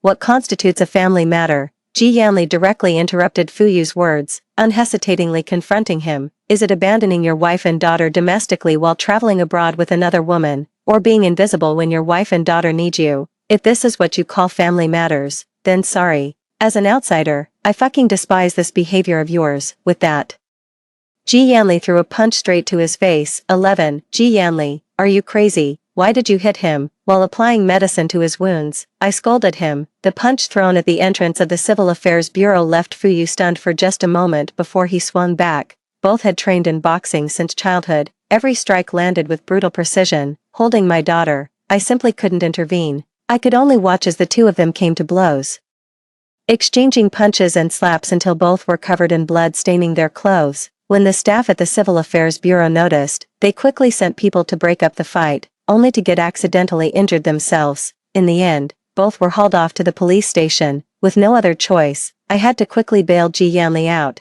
As for Fuyu, since we're already divorced, everything related to him from now on has nothing to do with me. Naturally, things like bail don't require my involvement. I just couldn't stand by and watch him bully you. Ji Yanli's face was bruised, with a heavy black eye from being punched in the corner of his eye. There were also bruises at the corner of his mouth, and his cheek was scraped. In short, he looked quite a mess, but Fuyu had it worse, covered in blood. Even if you can't stand it, there's no need to resort to violence. You still care about him. Ji Yanli's eyes dimmed momentarily. As I applied medicine to his wounds, I suddenly pressed harder. He yelped in pain before I spoke. I just think it's not worth dirtying your hands for someone like him. Ji Yanli resumed his previous smile and gently shook his head. No, for you, I think it's worth it. With a plop sound, the cotton swab in my hand fell to the ground. Just like before, my heart inexplicably started racing. These words sounded somewhat, I couldn't tell if it was just my imagination, so I didn't respond further, just kept my head down while wiping the wounds on his face. The air suddenly fell silent. It felt somewhat eerie. In the end, it was Ji Yanli who lost his composure first, grabbing my hand and forcing me to meet his gaze. His eyes filled with seriousness. He asked, Shani, you do understand what I mean, don't you? Do you understand? Maybe just a little bit, but, Ji Yanli, I was married, then divorced. It took me nearly 10 years to prove I was blind and loved the wrong person. I also have a daughter. She's the most important person in my life. I will never be separated from her, nor will I let her suffer any grievances. So, do you understand what I mean? The world isn't always fair. A divorced woman with a child standing next to a successful, handsome man everyone would say they're mismatched, and I would never let my daughter suffer any grievances. I thought my words would make Ji Yanli back off, but instead he became even more serious. So what if you've been married before? It was Fu Yu who was blind, who cheated and wronged you. You never did anything to betray him, and Yuan, she's adorable, she calls me daddy, she's your daughter, and she'll also be the daughter I cherish most. No one will ever make her suffer in front of me, I promise. So, do you understand what I'm trying to say? 12. Whether I understood or not, I'm not sure. All I know is that in the end, I fled in panic, and the matter was left unresolved. Ji Yanli's words came too suddenly. I had absolutely no mental preparation.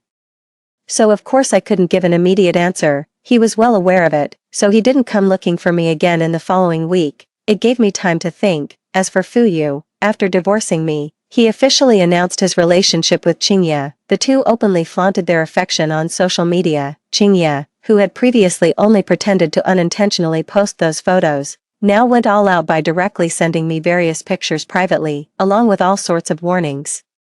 Fu Yu is now my boyfriend. Even if you have a daughter together, please know your boundaries and don't be a homewrecker. How ridiculous, I directly replied. So you do know being a homewrecker is a shameless thing. Furious with me, she chose to block me directly. That's actually for the best. In short, for the next few months, I didn't deliberately pay attention to Fu Yu's situation, just focused on living my own life. Friends around me would occasionally mention them when we met. At first, they were indignant on my behalf, saying they were deliberately flaunting their relationship just to show off in front of me. Later, they said the couple started arguing over all sorts of trivial matters, quarreling incessantly, but none of this mattered to me anymore, because my heart is in turmoil right now. I still can't bring myself to respond. Ji Yanli also had to go abroad for a business trip due to urgent matters at the overseas branch, and he'll be gone for several months. Though I suspect he might be deliberately avoiding me. Because of this, Yuan couldn't eat or sleep properly for a while. Every day after kindergarten, she'd call Ji Yanli to tell him all the fun things that happened, and he would always listen attentively without ever brushing her off. Just like that, another 3 months passed. Ji Yanli returned to the country, bringing a whole suitcase of toys, all of which were Yuan's favorites. The moment he saw me, without even half a word of small talk, he got straight to the point. Shani, I gave you 3 months to think it over. Can you give me your answer now? I kept my head down, unable to respond for a long time, because I truly didn't know how to respond to Ji Yanli's feelings. After all, I had just emerged from a failed marriage, and I didn't know whether what awaited me next would be sunshine after the rain or another abyss. I'm afraid. I'm really afraid. 13, but I didn't hesitate for too long. I took Yuan to the mall to buy clothes, and she took out her New Year's money, saying she wanted to pick a gift for Ji Yanli, clinging to Ji Yanli, refusing to let go no matter what. In the end, the three of us had to go shopping at the mall together. As luck would have it, I happened to see Fu Yu in the mall, with Qingye by his side. The two were in a children's clothing store, with Fu Yu holding a beautiful little dress that looked like it was meant for Yuan.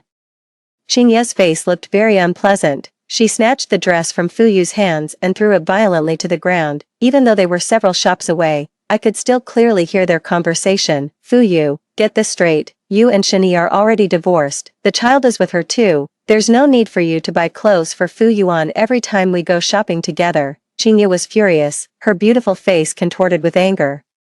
The once inseparable couple now fights with such ferocity, and Fu Yu, contrary to my expectations, showed no signs of concession or restraint. The deep affection I once saw in his eyes was fading bit by bit, replaced by impatience as he retorted, so what if we're divorced? Yuan will always be my daughter. If it weren't for being with you, how could Yuan have ended up without a father? Now, when I buy her some clothes, it's just my way of making it up to her. Don't be so selfish. Selfish, me? Qingye pointed at herself and suddenly burst into laughter. Fu Yu, who's really the selfish one here? I was ready to give up on you, but you rushed overseas without a care, pouring out your heart about how I'm the woman you love most in this life. That's what moved me, even if it meant being labeled a homewrecker. I chose to be with you. Now that you're finally divorced, you're suddenly hung up on Shani and Fu Yuan, sneaking looks at their photos every night behind my back. What do you take me for? Her voice was far too loud. It wasn't just me. Others in the mall couldn't help but glance over, their eyes alight with gossip. Fu Yu had always been one to care about appearances. Seeing the gathered stares, she didn't even care about buying the dress anymore, immediately grabbing Qingye's hand to leave, but Qingye wouldn't have it. forcefully shaking off his grip and forcing him to make a choice. Fu Yu, today I demand you make it clear to me. Do you want to live properly with me? Or do you want to remarry your ex-wife? To give your precious daughter a complete family? Make it clear, make it clear. How exactly do you want me to make it clear? I've said it 10,000 times. Shani and I are already divorced, but Yuan is still my flesh and blood after all. I can't just abandon her. Why must you put me in such a difficult position? You used to be so understanding, but now you're so selfish, forcing poor little Yuan to lose even the last shred of familial affection. The finale of this farce was Qingye slapping him hard in front of everyone. Fu Yu's face turned ashen as he turned to leave, only to lock eyes with me in that instant. 14. No words were exchanged. Perhaps he himself felt ashamed. Our gazes met briefly before he turned away decisively. Without the slightest hesitation, Ji Yanli took Yuan and me to that children's clothing store, where we picked out over a dozen dresses, all of which she adored. I'll buy all these for you later. We don't need his. Ji Yanli reached out and gently pinched Yuan's cheek, making sure there was no trace of resistance in her eyes before waving his hand grandly to buy even more dresses. When I got home, I immediately spotted Fu Yu sitting in the hallway, clearly having drunk alcohol. The slap mark on his face was still quite visible. Yuan had fallen asleep in my arms. I didn't let Ji Yanli see me home as he had work tomorrow and needed to rest early. I opened the door and placed Yuan in his little bed. Fu Yu stood at the doorway, reeking of alcohol, his eyes fixed on me with an inexplicable look of grievance. What do you want? My voice was icy, and the grievance in his eyes grew even more pronounced. In the past, whenever I came home drunk from social engagements, you'd personally prepare ginger tea for me. You've never spoken to me in such a cold tone before. He spoke, sounding both sad and aggrieved. But the truth has proven that you only ever trampled on my kindness toward you, haven't you? Perhaps my voice was too cold. Cold enough to slightly sober his lust-clouded mind. I tried to close the door, but he pressed his hand against the frame, his eyes showing a hint of confusion. Shani, if I hadn't agreed to the divorce back then, would we still be like before, a happy family? There are no ifs in this world. If you remain who you are, there will never be a different outcome, just like a dog can never stop eating shit. Fu Yu could never suppress that restless heart of his. What you can't have always stirs desire. That's why in his past life he could search for Qingye for 50 years, and in this life, because of my resolute divorce, he revealed his regret. But either way, it only makes me feel disgusted. His heart is not good. Wanting everything will only lead to gaining nothing. 15. That night, Yuan inexplicably developed a high fever, her entire body burning hot. She even started having convulsions. I quickly picked her up, intending to drive to the hospital.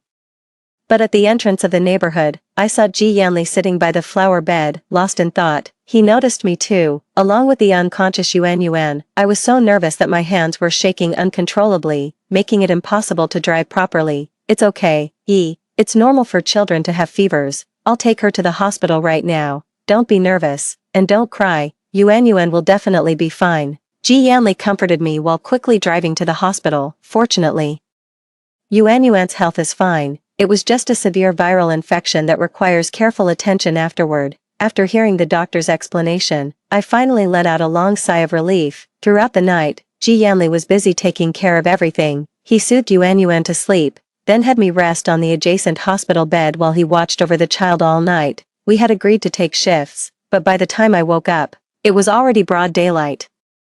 Dark circles hung heavily under his eyes as he covered a yawn. Seeing me awake, he lowered his voice and said, "Why not sleep a little longer? I'll go buy breakfast. What would you like?" Ji Yanli's voice when he spoke was truly gentle, so gentle that, in a moment of impulse, I blurted out, "Ji Yanli, let's give it a try. If this is still an abyss, I can only say that I'm destined to be unworthy of any happiness." 16. After confirming their relationship, Ji Yanli immediately started showing off like a peacock spreading its tail, insisting on posting it on social media to declare his claim. He even directly moved his belongings over. Fortunately, the apartment Yuan chose was spacious enough with many empty rooms, so he could pick any one to stay in. The first day Ji Yanli moved in, Yuan was so excited that she immediately took out her phone and said she wanted to take a family photo. 5 minutes after the photo was sent out, an unknown number called directly, but at that time I was taking a shower in the bathroom. My phone was left in the living room, and it was Ji Yanli who answered. I could faintly hear the sound of him speaking, looking for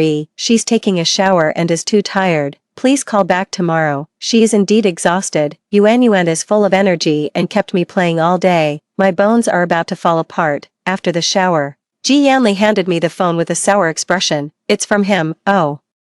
Fu Yu, then there's no need to call back. I simply tossed the phone onto the sofa and turned to go back to my room to dry my hair. Half an hour later, the takeout I ordered arrived at the door. Just stepping out to grab takeout when someone grabs my wrist. Shani, are you with Ji Yanli now? Fu Yu's first words were an accusation. I forcefully shake off his hand. Who I'm with is none of your business, yet he frowns. His eyes filled with confusion. We haven't even been divorced for half a year. How could you be with someone else already? Back then you clearly loved me so much, swore you'd marry no one but me. We even had Yuan together. You said we'd be together forever. Did you ever truly love me at all? Fu Yu, I couldn't help but growl through clenched teeth. I've always known how selfish you are, but I never imagined your ability to distort the truth could be this strong. You were the one who cheated first. And now you're trying to pin the blame on me. Yes. I'm with Ji Yanli now. We're open and honest about it, with nothing to hide. Fu Yu persisted relentlessly. You've been with me for 10 years, and we even have a child together. How could he possibly not mind? How could he genuinely treat Yuan well? Unable to hold back, I reached out and slapped him across the face. Don't think that just because you're filthy, the whole world is as dirty as you are. Ji Yanli is different from you. He truly loves me, and that's why he's willing to love what I love. Ji Yanli once said, Shani, Yuan is your daughter. I love you, and I will love what you love. Fu Yu fell silent, leaning against the wall with slightly slumped shoulders. It took him a long while before he finally spoke, his voice so soft I could barely make out his words. If I were to regret this, would you give me another chance? I replied. Don't humiliate yourself. 17. A month later, I heard the happy news of Fu Yu and Qingye's engagement. After all, it's been over half a year since our divorce. The Fu family wants a new daughter-in-law and even more so, a grandchild. The night before they registered their marriage, Fu Yu sent me a long message. I didn't read it carefully, but the gist was that he missed the life we had together, with our well-behaved and understanding daughter. If I was willing, he would remarry me and we could take care of Yuan together. I didn't reply, feeling it wasn't necessary. They got married and divorced in less than a month. Qingye was always a sensitive person, prone to magnifying trivial matters into overwhelming emotions, let alone Fu Yu, now overwhelmed with guilt, constantly seeking opportunities to see Yuan. Arguments between them became inevitable. The more loving they were before, the fiercer their fights became now. But none of this has anything to do with me. I'm going to marry Ji Yanli. But on the wedding day, Qingye rushed in wearing a white dress, barged into the dressing room without hesitation, and tried to hit me. Ji Yanli immediately shielded me, preventing her from succeeding. Shani, how can you be so shameless? You've already divorced Fu Yu, yet you keep pestering him all day, making him think about that little bastard. If it weren't for you two, we wouldn't have ended up divorced. She's really mastered the art of turning the tables, a skill she undoubtedly learned from Fu Yu. During the existence of my marriage with Fu Yu, you shamelessly played the role of the other woman. After our divorce, we had almost no contact. The fact that your relationship is unstable, with constant arguments, only proves the fragility of your bond. Qingye, what makes you any better? Coming here to make a scene simply shows you can't bear to see me happy. Because you're miserable and ugly inside, you want the whole world to share in your misfortune. But why should they? You're the one who violated moral principles. You deserve to be punished. The more you act out now, the more everyone will see you as getting exactly what you deserve. I fired back at her fiercely, and she was so angry she tried to hit me again. But Ji Yanli consistently shielded me. She couldn't lay a finger on me. Upon hearing the news, Fu Yu hurried over as well. Grabbing Qingye, his impatience surfaced in his eyes. What exactly are you making a scene about? If it weren't for your constant paranoia, we wouldn't have reached this point. And now you come looking for Shani. What right do you have to seek her out? You chose to be the other woman. Don't forget that. That's some harsh scolding. Fu Yu has always been this cold and heartless. Thankfully, I managed to extricate myself in time this lifetime. Otherwise, it would be truly tragic. With that, Fu Yu turned to look at me. By then I had already changed into my wedding dress, becoming a beautiful bride. His eyes flickered with an unreadable emotion, as if lost in thought. Pressing his lips together with a hint of sorrow, he asked, Shani, are you really sure about this? I didn't answer, but the happy smile on my face had already answered for me. He continued, if I were to elope with you right now, would you be willing to leave with me? Ji Yanli's face turned ashen. His fists clenched tightly. If I hadn't stopped him, he would have already punched Fuyu in the face. I stepped closer and whispered just between us, in our past life, you made me feel utterly disgusted. Now that we've both been reborn in this lifetime, let's not cross paths again. Fuyu, are you really willing to throw away the last shred of your dignity? He froze, his eyes widening in shock. I ignored him further. The auspicious hour was approaching, and I needed to get to the wedding venue.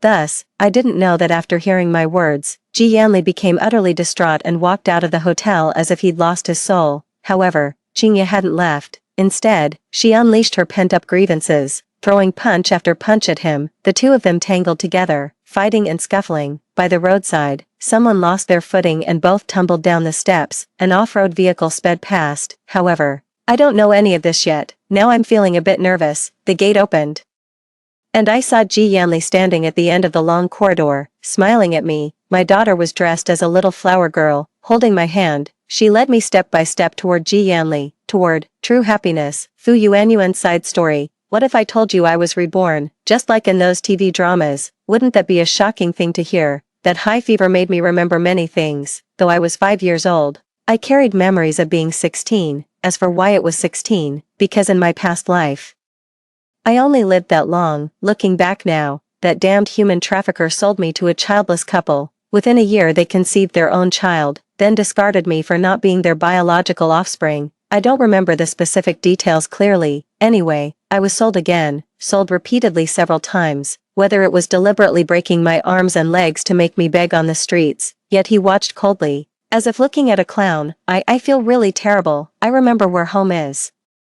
Remember my parents' names, remember past happiness and warmth. I clearly remember everything, but there's no way out. Someone is watching day and night, and I can't find the slightest chance to escape. But heaven had given me one chance before. Just before being sold for the last time, I saw my father on the street. At that time, my father's face was full of exhaustion. I thought it was because of my disappearance that he had grown so haggard. He passed right by me. I shouted desperately, but he didn't recognize me. Not only did he not recognize me, but he also kicked me, saying I dirted his pants. He said, "This is a gift from Qingya to me, you little beggar. Don't you dare touch me." Who is Qingya? I don't know. I just saw the missing person notice in Dad's hand. The photo and name on it weren't mine, and the person he was looking for wasn't me either. My tongue had been cut out, leaving me unable to speak. My muffled cries only earned his disgust, and the trafficker's fury. This time, my luck ran out completely. I was sold into the deep mountains as an old man's bride, 16 years old, an age as beautiful as flowers, yet she died from postpartum hemorrhage during childbirth. It hurt so much, so when I realized I had been reborn, I was truly overjoyed, yet also quite sorrowful. I know Mom never gave up on me. I also know Dad's heart belongs to another woman, but Uncle G's appearance made me feel happiness isn't so far away after all. Dad wasn't a good father, but Uncle G can give Mom the happiness she wants. And he can become my dad too. Suddenly I feel like I'm actually quite lucky. At least in this lifetime, I can still have a complete and happy family. Me, Mom, and Dad, Ji Yanli. We will all be very happy. Story 2. On our 3rd wedding anniversary, Chu Yan brought home the younger sister of his deceased brother to take care of. I didn't agree. Does your so-called care necessarily mean that she has to live in our house? Chu Yan said I was heartless. Despite my objection, he left Chen Nanyue behind. I couldn't bear it. I quarreled with him again and fell into Chen Nanyue's trap. It wasn't until Chen Nanyue and I were kidnapped at the same time, and Chu Yan only saved her, that I realized that Chu Yan, who had once said he only loved me, had already changed his heart. After being reborn, I no longer longed for Chu Yan's love. When he brought Chen Nanyue home, I smiled and said, "Sure." 1. I waited in the restaurant until 10 o'clock. When the waiter reminded me that the restaurant was about to close, I received a message on my phone. It was from Chu Yan. "Yu, I'm waiting for you at home." The moment I saw the message, my fingers curled up suddenly, then they kept trembling, my eyes turned red. I was reborn. On the night of my 3rd wedding anniversary with Chu Yan. To celebrate, Chu Yan booked the entire restaurant and decorated it carefully. I attended in full dress, but Chu Yan didn't come. His good brother Chen Rui had a sudden accident and passed away. Before he died, he asked Chu Yan to take good care of his younger sister, Chen Nanyue. Chu Yan took it very seriously. He brought Chen Nanyue home that night. Even the explanation was exactly the same as in my previous life. Nanyue has no family left. I can't just ignore her. How did I respond to Chu Yan in my previous life? I opposed and accused him hysterically. Does your so-called care necessarily mean that she has to live in our house? We are husband and wife. Why don't you respect my thoughts? In response to me, there were only Chen Nanyue's aggrieved tears and Chu Yan's cold rebuke. Qingyu, you're really heartless, despite my objection. He let Chen Nanyue stay in the house. Later, because of Chen Nanyue, Chu Yan and I had countless quarrels and misunderstandings. I tried every means to bring back the Chu Yan who loved me, but compared with the delicate and pitiful Chen Nanyue, my accusations and grievances all turned into vexatious behavior in Chu Yan's eyes. Chen Nanyue threw away the kitten that I had raised for 2 years, and Chu Yan couldn't bear to scold her even once, when Chen Nanyue and I were kidnapped together. Chu Yan didn't hesitate to abandon me and save her, so in this life, when facing the serious-looking Chu Yan and Chen Nanyue, who was hiding behind him and crying aggrievedly, I just smiled slightly. Sure, since you've decided, let her stay. Chu Yan's pupils shrank, and he was skeptical. Yu, do you really agree? I turned my head and smiled. She's the younger sister of your good brother. It's right for you to take care of her. I'm your wife. I believe you have a sense of propriety. So why should I refuse? Chu Yan opened his mouth but didn't say anything. I instructed the housekeeper to clean up the guest room on the first floor for Chen Nanyue. In my previous life, after having a big quarrel with me, Chu Yan deliberately went against me and let Chen Nanyue live on the second floor. Since opposition is ineffective, then I'll take the initiative. Chu Yan feels guilty towards me and won't refute me at this time. 2. That night, I didn't let Chu Yan sleep with me.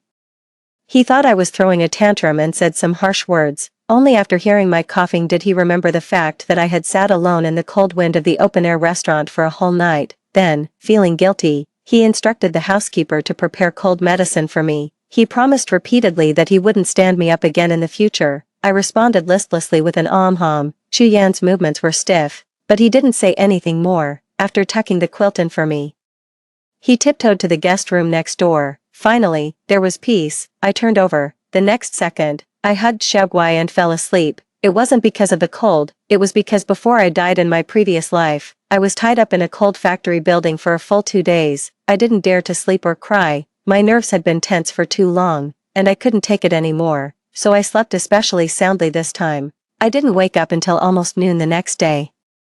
Chen Nanyue was sitting on the sofa in the living room packing her luggage. When she heard me coming downstairs, she just looked up at me, but she didn't take the initiative to greet me. Instead, she continued to pack her clothes methodically and even instructed the housekeeper to make her a cup of coffee. She acted like the mistress of the house. In my previous life, when faced with her provocation, I was like a balloon that would explode at the slightest touch and quarreled with her. During the argument, she deliberately fell to the ground, and Chu Yan, who happened to come home to get some documents, saw it. He asked me to apologize without asking the cause and effect. Naturally, I refused. As a result, Chu Yan ignored me for half a month. Now, facing her rather clumsy little trick, I was no longer angry. I ignored her and walked into the dining room. Without my instruction, the housekeeper took the initiative to bring breakfast. It was obvious who the mistress of the house was. Chen Nanyue blushed with anger. She threw her luggage around, making cracking noises. The housekeeper frowned. He had just taken a step in that direction when I stopped him with a glance. Amid Chen Nanyue's protesting voice, I happily finished the first warm meal after being reborn. Xiaoguai stretched and moved to my feet, meowing. I picked it up and held it in my arms, looking at the warm autumn sunlight. It was really comfortable. 3. Chu Yan should have instructed the housekeeper a long time ago. So as soon as I finished my breakfast, the housekeeper opened the door and let the staff in. She finally managed to pack up the things that Chen Nanyue had left in the living room and send them back to her room as she wished. Then she instructed the staff to place Chu Yan's gifts one by one in the living room. Top luxury jewelry, high-end customized dresses, limited edition handbags, the latest sports cars. There were a dazzling array of things. All anniversary gifts that Chu Yan had given me out of guilt. I didn't feel much about it. But Chen Nanyue was jealous. Sister Qingyu, you're really lucky to be able to marry Brother Yan. You can enjoy a luxurious life without having to do anything. I was silent for a moment and corrected her expressionlessly. No, you should envy my good birth. After all, this is how I lived before I married Chu Yan. Chen Nanyue's eyes turned red instantly. She was an illegitimate daughter of the Chen family. When she was brought back to the Chen family had already gone bankrupt. She didn't enjoy any of the glory and wealth at all. So what she cared most about was her own background. But my brother told me that girls must be independent and have their own careers. I've always remembered my brother's words and never dared to slack off for a moment. Chen Nanua finally couldn't help it and showed her weak and scheming demeanor. She wanted to provoke me, but I just lifted my eyelids and glanced at her faintly, then nodded. That's good, then you should work harder. Seeing that I was indifferent, Chen Nanua was furious. When she got up, she deliberately stepped on Xiaoguai's tail. It was so scared that it jumped up suddenly and knocked over the gift box that I had just opened. A clear sound rang out. I lowered my eyes. I saw the ruby jade pendant that had broken into 2 pieces on the floor. When she saw the broken jade, Chen Nanua immediately became nervous. I didn't mean to. Halfway through her words, when she caught sight of the figure entering the living room, Chen Nanua suddenly fell onto the sofa. Ouch, this scene, as seen by Chu Yan, who had just entered the door, seemed as if I had deliberately pushed her down. He immediately ran over to help her up and sternly questioned me. What did you do? Before the words were even out, he saw the broken jade on the floor and suddenly changed his expression. How did this happen? Seeing that he was in a bad mood, Chen Nanua began to pretend to be aggrieved and, it wasn't me. Xiaoguai just jumped up and broke it. Sister Qing, you misunderstood me just now.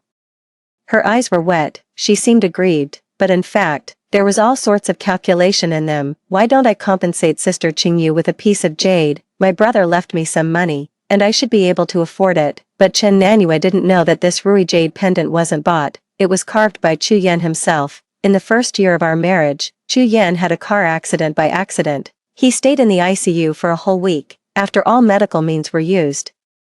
The expert said that he could only wake up relying on his own will. I, who had never believed in fate, went alone to the temple to ask for a safety amulet for him. The 700 steps in the snowy weather almost made me lose feeling in my hands and feet. Fortunately, Chu Yan woke up the night he put on the safety amulet, but I fell seriously ill from then on. I developed a root cause of being afraid of the cold. Chu Yan felt extremely sorry. Later, he heard that carving a ruby jade pendant by hand could ensure safety, so he found a piece of jade and began to carve it carefully. But in my previous life, after Chen Nanua was scared into a coma by a flasher at school, to soothe her, Chu Yan gave her that jade pendant full of vows. Later, he always stood behind Chen Nanua and protected her. I, who had lost his love and protection, eventually ended up alone and was buried in the wilderness, unexpectedly, after being reborn.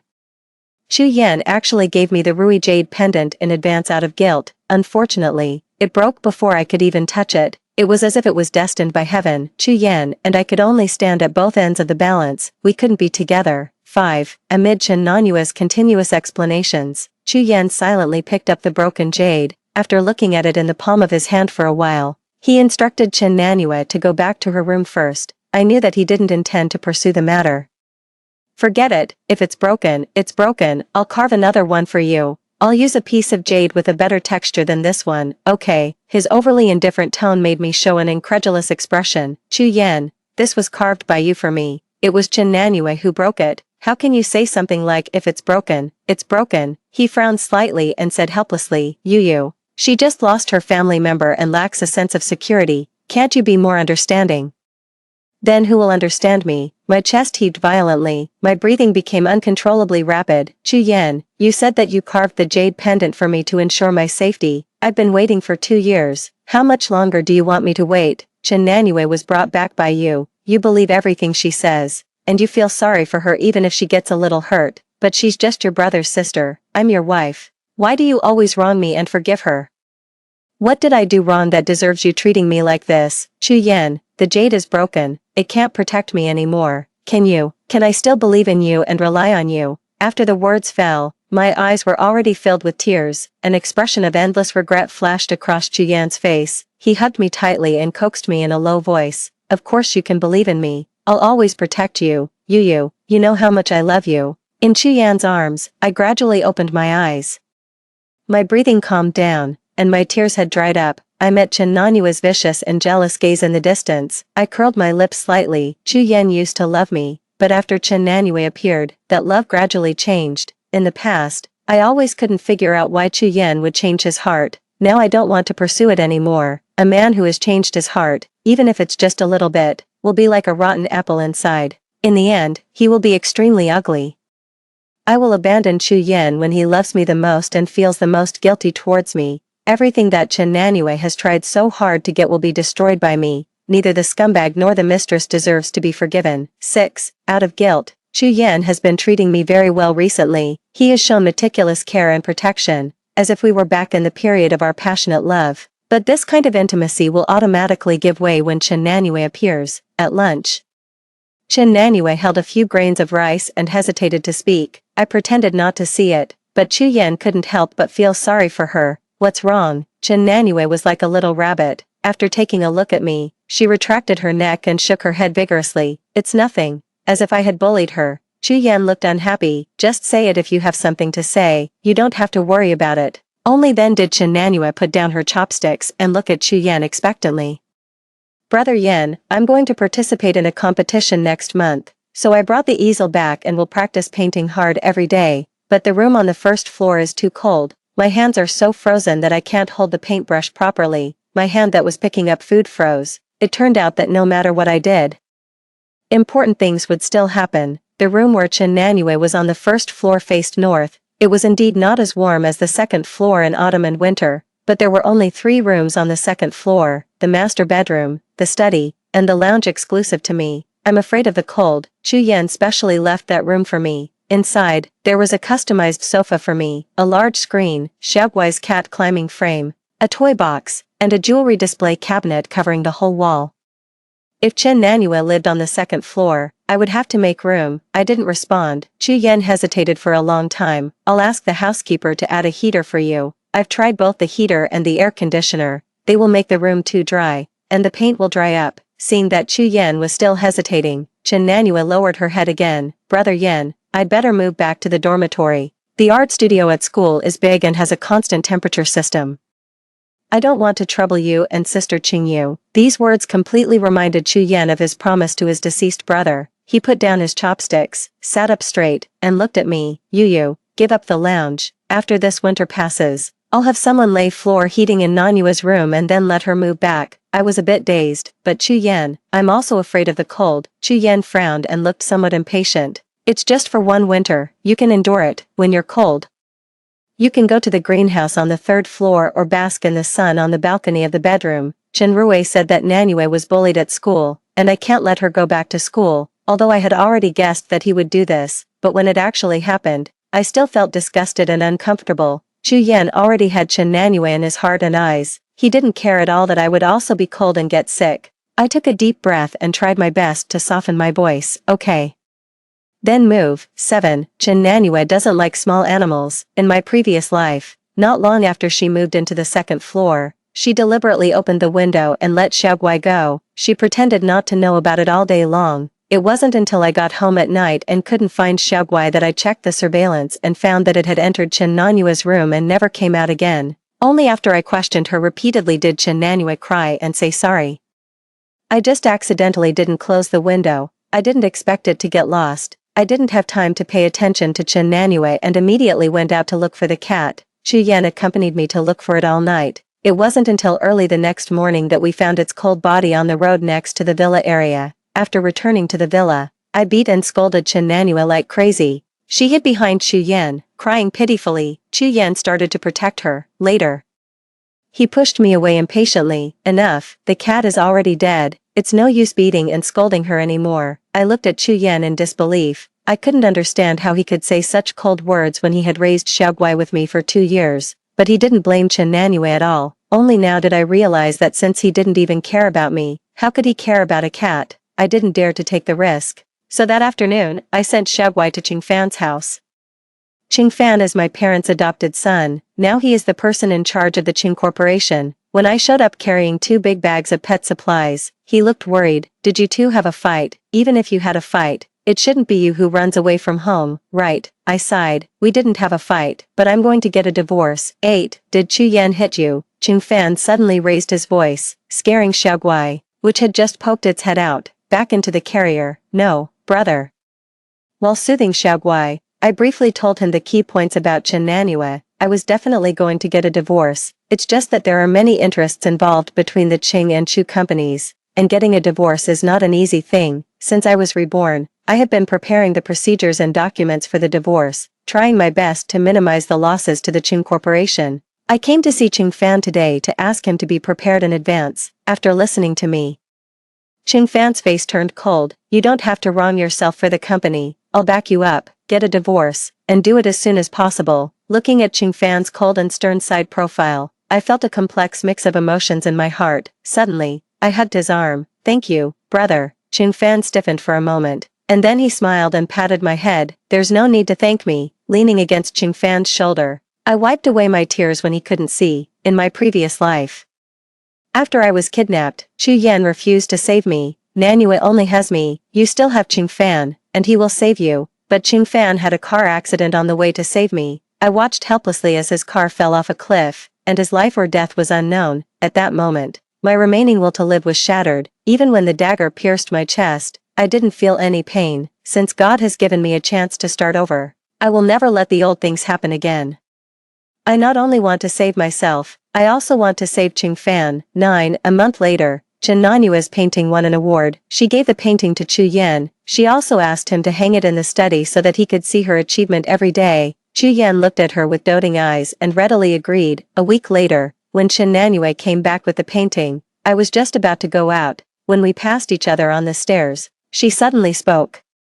You clearly see that Brother Yan doesn't like you anymore. Why don't you leave him? Chen Nanue in front of me had a vicious look in her eyes. Where was the innocent and lively appearance of a girl? I didn't show much emotion and looked straight into her eyes. Since you like Chu Yan, why don't you dare to confess your love? Are you afraid that others will scold you for being a mistress? The one who is not loved is the mistress.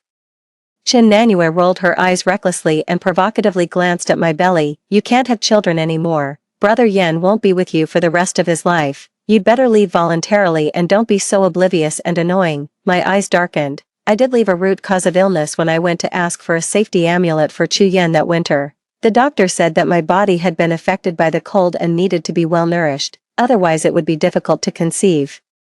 Over the years, I have never stopped taking medicine for conditioning, but I still haven't gotten pregnant. Chu Yan has never complained to me. I didn't know that he minded it so much, and he even told my privacy to Chen Nanue as a joke. I took a deep breath, but I couldn't hold back my anger anymore. I simply raised my foot and kicked Chen Nanue's painting down the stairs. The wooden frame of the painting fell to the floor with a bang. The canvas was hooked on the railing and tore a long crack. Chen Nanue's eyes turned red instantly, and she raised her hand to fight with me, but she was half a head shorter than me, and she didn't have the habit of keeping fit like me. I quickly distanced myself from her and pushed her aside. Hiss! Chen Nanue hit the wall. When she got up, her entire right arm hung down in an unnatural posture. My arm is broken, it hurts so much. My arm is broken. I watched coldly as Chen Nanue held her arm and screamed and cried in pain. I didn't feel any pity in my heart. I cursed, you deserve it, and then left without looking back. 10. On this day, Chu Yan called me 18 times and sent dozens of WeChat messages. I ignored all of them. It wasn't until I got home at night that I found that Chu Yan had sent away the housekeeper and the servants. In the huge living room, I stood alone on the opposite side of Chu Yan and Chen Nanue.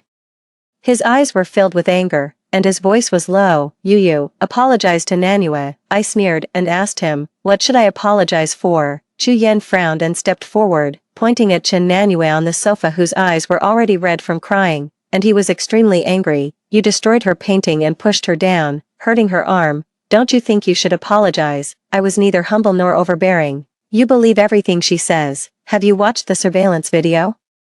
When the situation was tense, Chen Nanue suddenly spoke. The surveillance video is broken. She looked at me triumphantly, as if she was certain that I would apologize to her under Chu Yan's coercion, but she was wrong. I already knew that the surveillance video had been secretly damaged by Chu Yan, so I was even more fearless. Facing Chen Nanue's confident gaze, I slowly opened my mouth. Chen Nanue, after you found out that the surveillance video was broken, you pretended to be aggrieved and thought that Chu Yan would believe whatever you said, right? But let me guess, you didn't tell him why we had the argument, did you? Chen Nanue trembled. Just as she was about to defend herself, she heard Chu Yan's impatient voice. You don't need to scare her. Apologize to her. I looked at Chu Yan with a cold expression and squinted my eyes slightly. Chu Yan, why don't you ask the cause and effect? Why do you believe everything she says?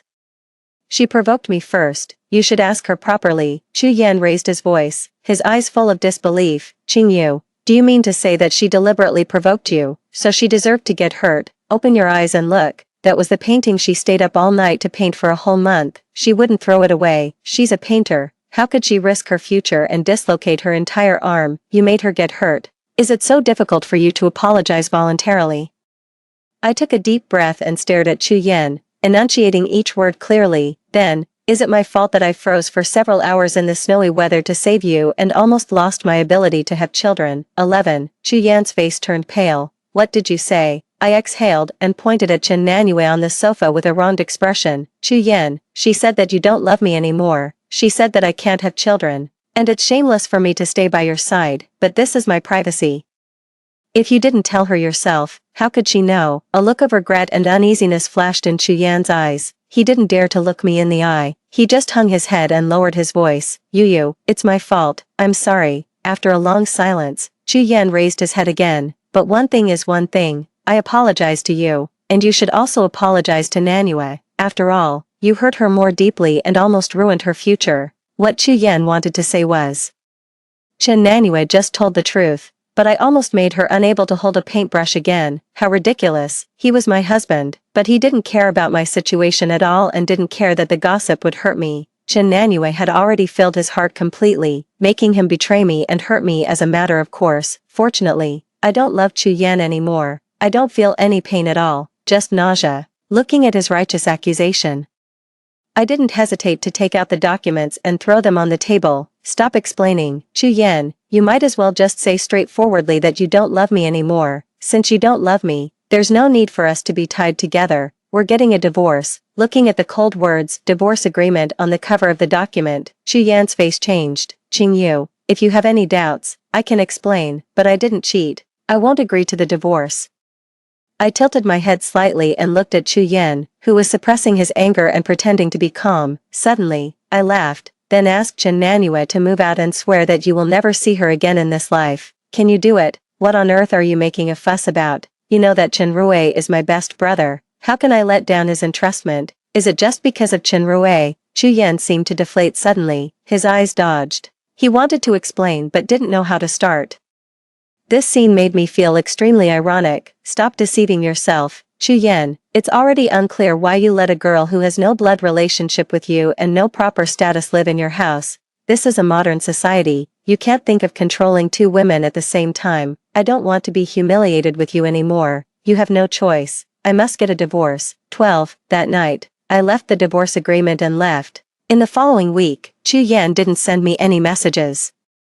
He also didn't sign the agreement. Instead, Chen Nanue sent me photos every day. At first, it was a side profile of Chu Yan in a meeting. Then it was a dinner just for her and Chu Yan. She was elated and overjoyed. Without you at home, Brother Yan can still live well. Don't come back again. I wasn't angry and replied to her, Mistress, please wake up. Chu Yan and I are not divorced yet. I'm still Mrs. Chu. And you're still the mistress who can't see the light. Chen Nanue didn't reply to me.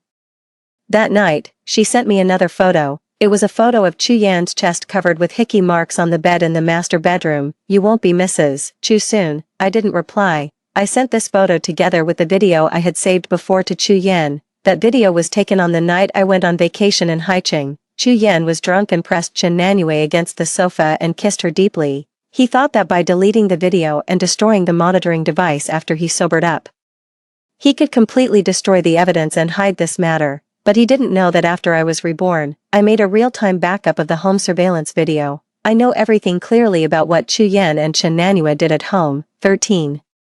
After receiving Qingyu's email, Chu Yan belatedly realized that things had gotten out of his control. He had been married to Qingyu for 3 years. The love they had at the beginning was real, but every time he saw Qingyu holding Xiaoguai and calling it baby, Chu Yan's heart would always ache. He thought that Qingyu was deliberately blaming him in this way. He even felt that he was a sinner. This was when Chen Nanue appeared. There were clearly many ways, but he stubbornly chose to bring her home. He deceived himself that he was just taking care of Chen Nanue as an older brother, replacing his friend. He knew about Chen Nanue's little tricks, lying, framing, pretending to be weak. But when he thought of his friend's final entrustment, he felt more sorry for Chen Nanue and was willing to protect her more. Chu Yan could see the pure admiration in Chen Nanue's eyes for him. He thought he was firm enough, but he still couldn't help falling in love.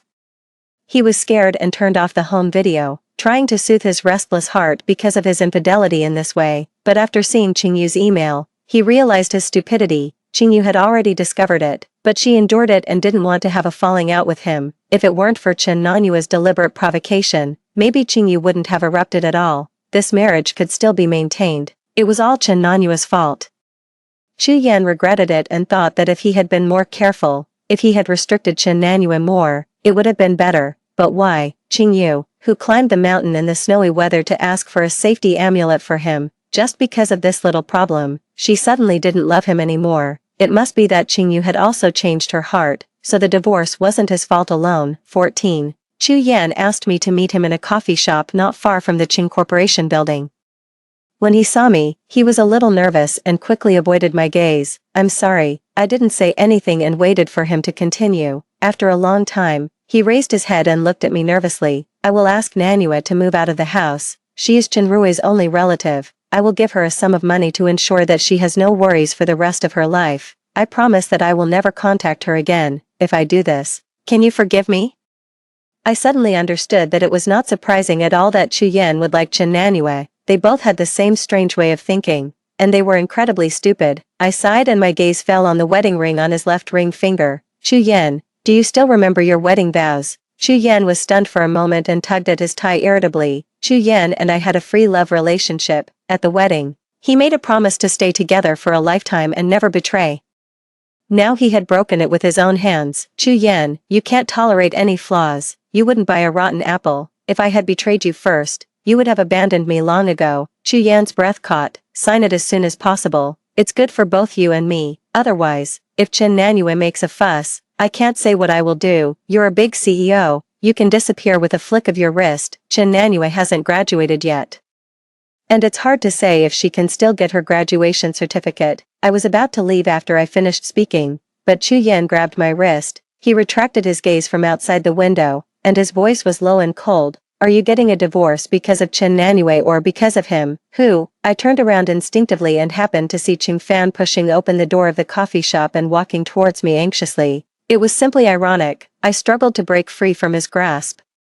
I slapped Chu Yan with all my strength. Chu Yan, don't think that everyone is as disgusting as you. Then I turned around and happened to be protected in Qing Fan's arms, who had come late. He gave Chu Yan a deep look. He protected me and quickly left under his hateful gaze. 15. 2 days later, I received the divorce agreement signed by Chu Yan. That afternoon, I led a professional moving team back to the villa where I had lived for 3 years and moved out all the things that belonged to me.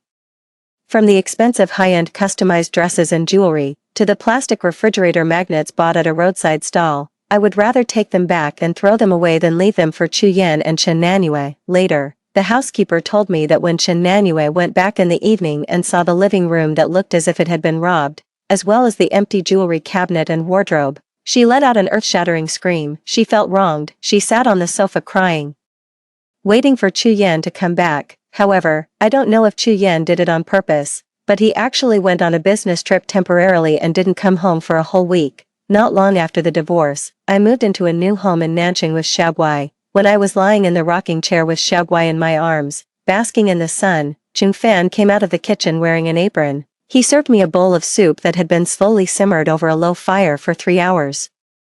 Just one sip made me feel that it was incredibly delicious. Looking at Qing Fan's back as he helped me organize the bookshelf in the distance, I suddenly remembered the words Chu Yan had said in the coffee shop. I couldn't help but fall into deep thought. When my parents found Qing Fan back then, he was still a baby in swaddling clothes. Since they couldn't find his relatives after several months of reporting to the police and they couldn't bear to send him to an orphanage to suffer, they adopted him and have treated him like their own ever since. There was the character Fan embroidered on his saliva towel, so my parents named him Qing Fan. In Qing Fan's first year of senior high school, the Fan family in Haicheng came to look for him. They said he was the youngest son of the Fan family in Haicheng. That winter, Qing Fan refused to leave for Haicheng. He insisted on spending the spring festival with us at home before leaving. He was gone for 6 years.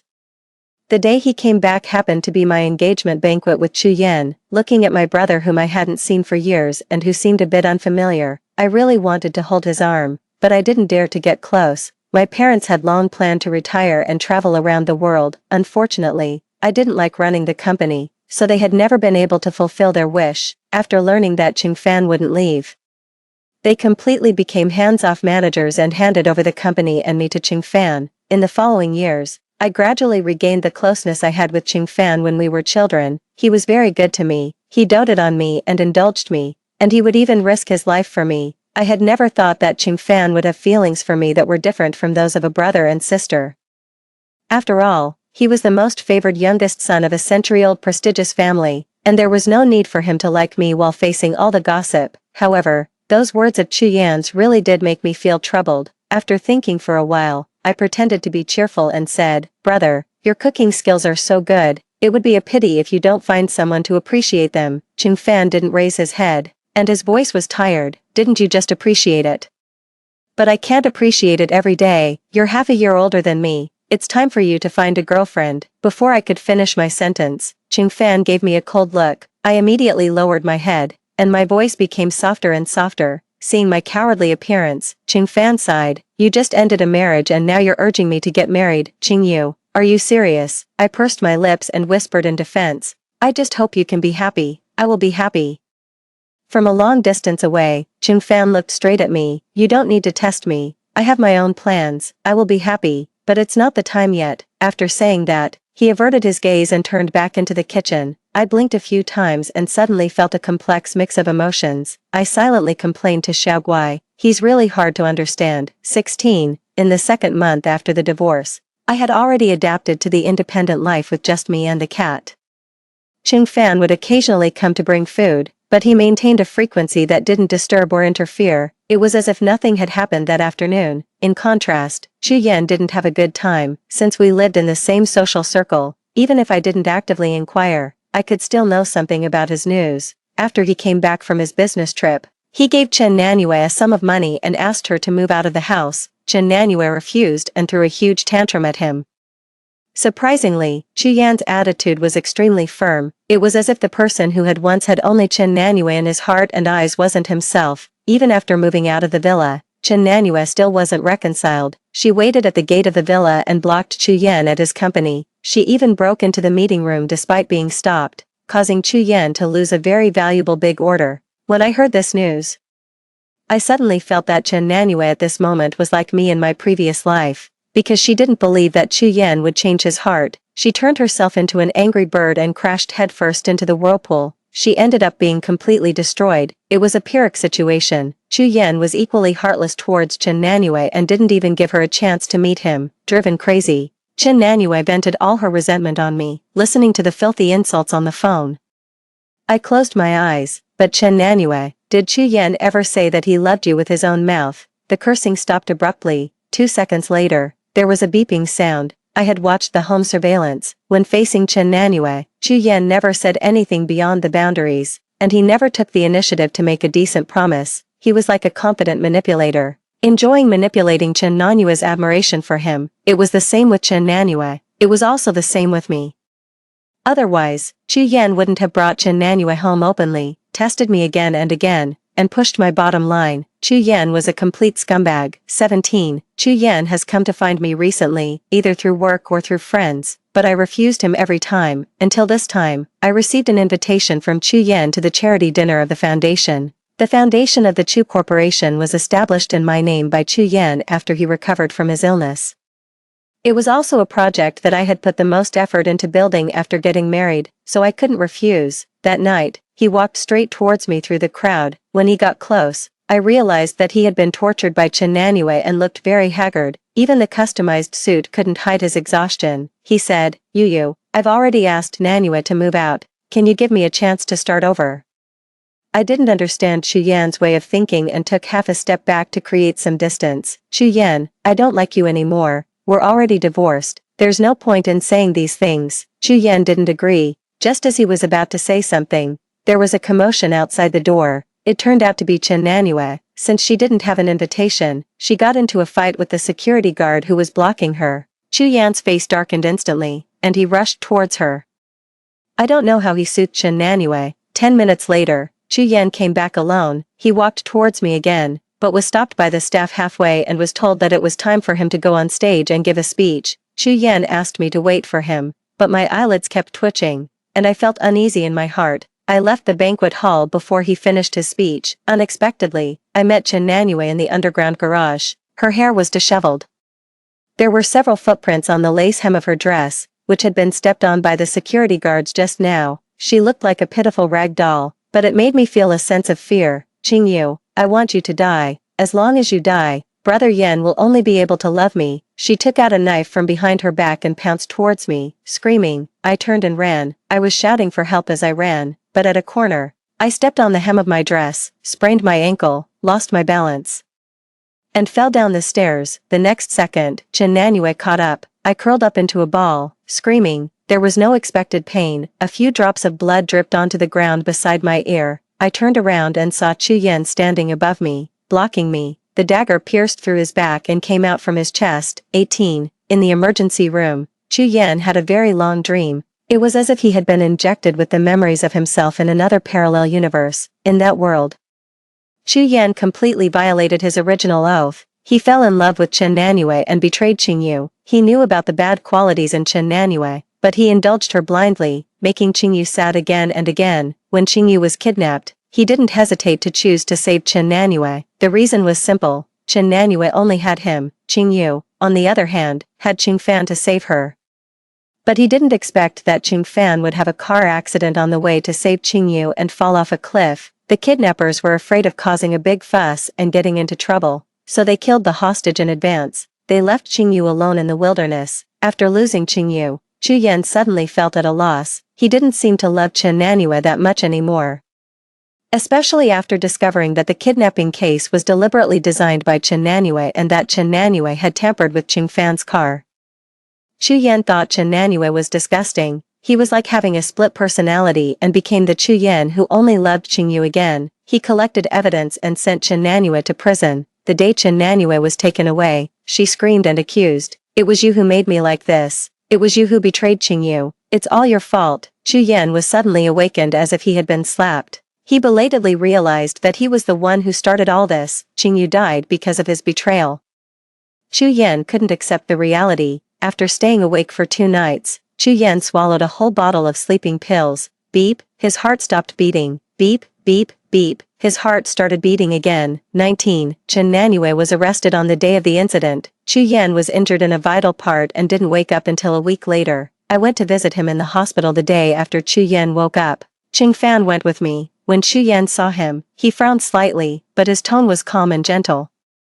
Can you let me talk to Qingyu alone? Qing Fan saw me nod and then turned and went out. It was just me and Chu Yan in the ward. He looked at me with a gaze that was both strange and familiar. After a long time, he managed to squeeze out an ugly smile. I'm sorry, Qingyu. I didn't mean not to choose you on purpose. I was suddenly stunned. Then I heard him say, it must have been very painful when the dagger went through your heart, right? My face turned pale instantly, and I took 2 steps back towards the door. You're back too. Chu Yan didn't say anything, just looked at me and nodded. I didn't ask why Chu Yan from the previous life died, and I didn't care. In both the previous life and this life, he deserved his punishment. Perhaps sensing my rejection, Chu Yan weakly covered his eyes. I've always owed you a sincere apology, and also the one to Qing Fan. I was confused. What do you mean by that? Chu Yan sighed and told me about Chen Nanyue's design of the kidnapping case and her tampering with Qing Fan's car. Perhaps he hadn't fully recovered yet. By the end, he was breathing rapidly and started coughing. I stood in the distance, my body trembling uncontrollably. Seeing that I still refused to get close, he pulled out the oxygen tube, rolled out of bed, and then stumbled over to me and knelt down to beg. I know you won't forgive me, but I still want to ask. If I hadn't brought Chen Nanyue home, would we not have ended up like this? He was still evading responsibility and pushing all the consequences onto Chen Nanyue. I felt as if there was a heavy weight on my chest, making it hard to breathe, but I forced myself to stay calm. I pushed his hand away. There are no ifs. Then I ignored Chu Yan, who was lying on the ground unable to get up, and immediately opened the door and left. I found Qing Fan at the end of the corridor. He had just finished a phone call and was walking towards me. Brother, I quickened my pace and threw myself into his arms. Finally, I couldn't hold it in anymore and burst into tears for the first time since I was reborn. 20. That was the last time I saw Chu Yan. I heard that he hadn't been in good health after being discharged from the hospital. He was also in low spirits and developed the habit of drinking heavily. In just half a year, he was admitted to the hospital 3 times. When the waiter reminded me that the restaurant was about to close, I received a message on my phone. All these things had nothing to do with me anymore. Jung Fan picked up a little calico cat downstairs from the company. He was afraid that he couldn't take good care of the kitten, so he brought it over and asked me to raise it with him. He would come to take a look from time to time, bringing toys and cat food. He would also bring my favorite snacks and cook special meals for me. He always took care of me just right. He didn't make me feel the slightest bit of discomfort or rejection. He didn't force me to give an answer, and he also didn't take that step for a long time. Some things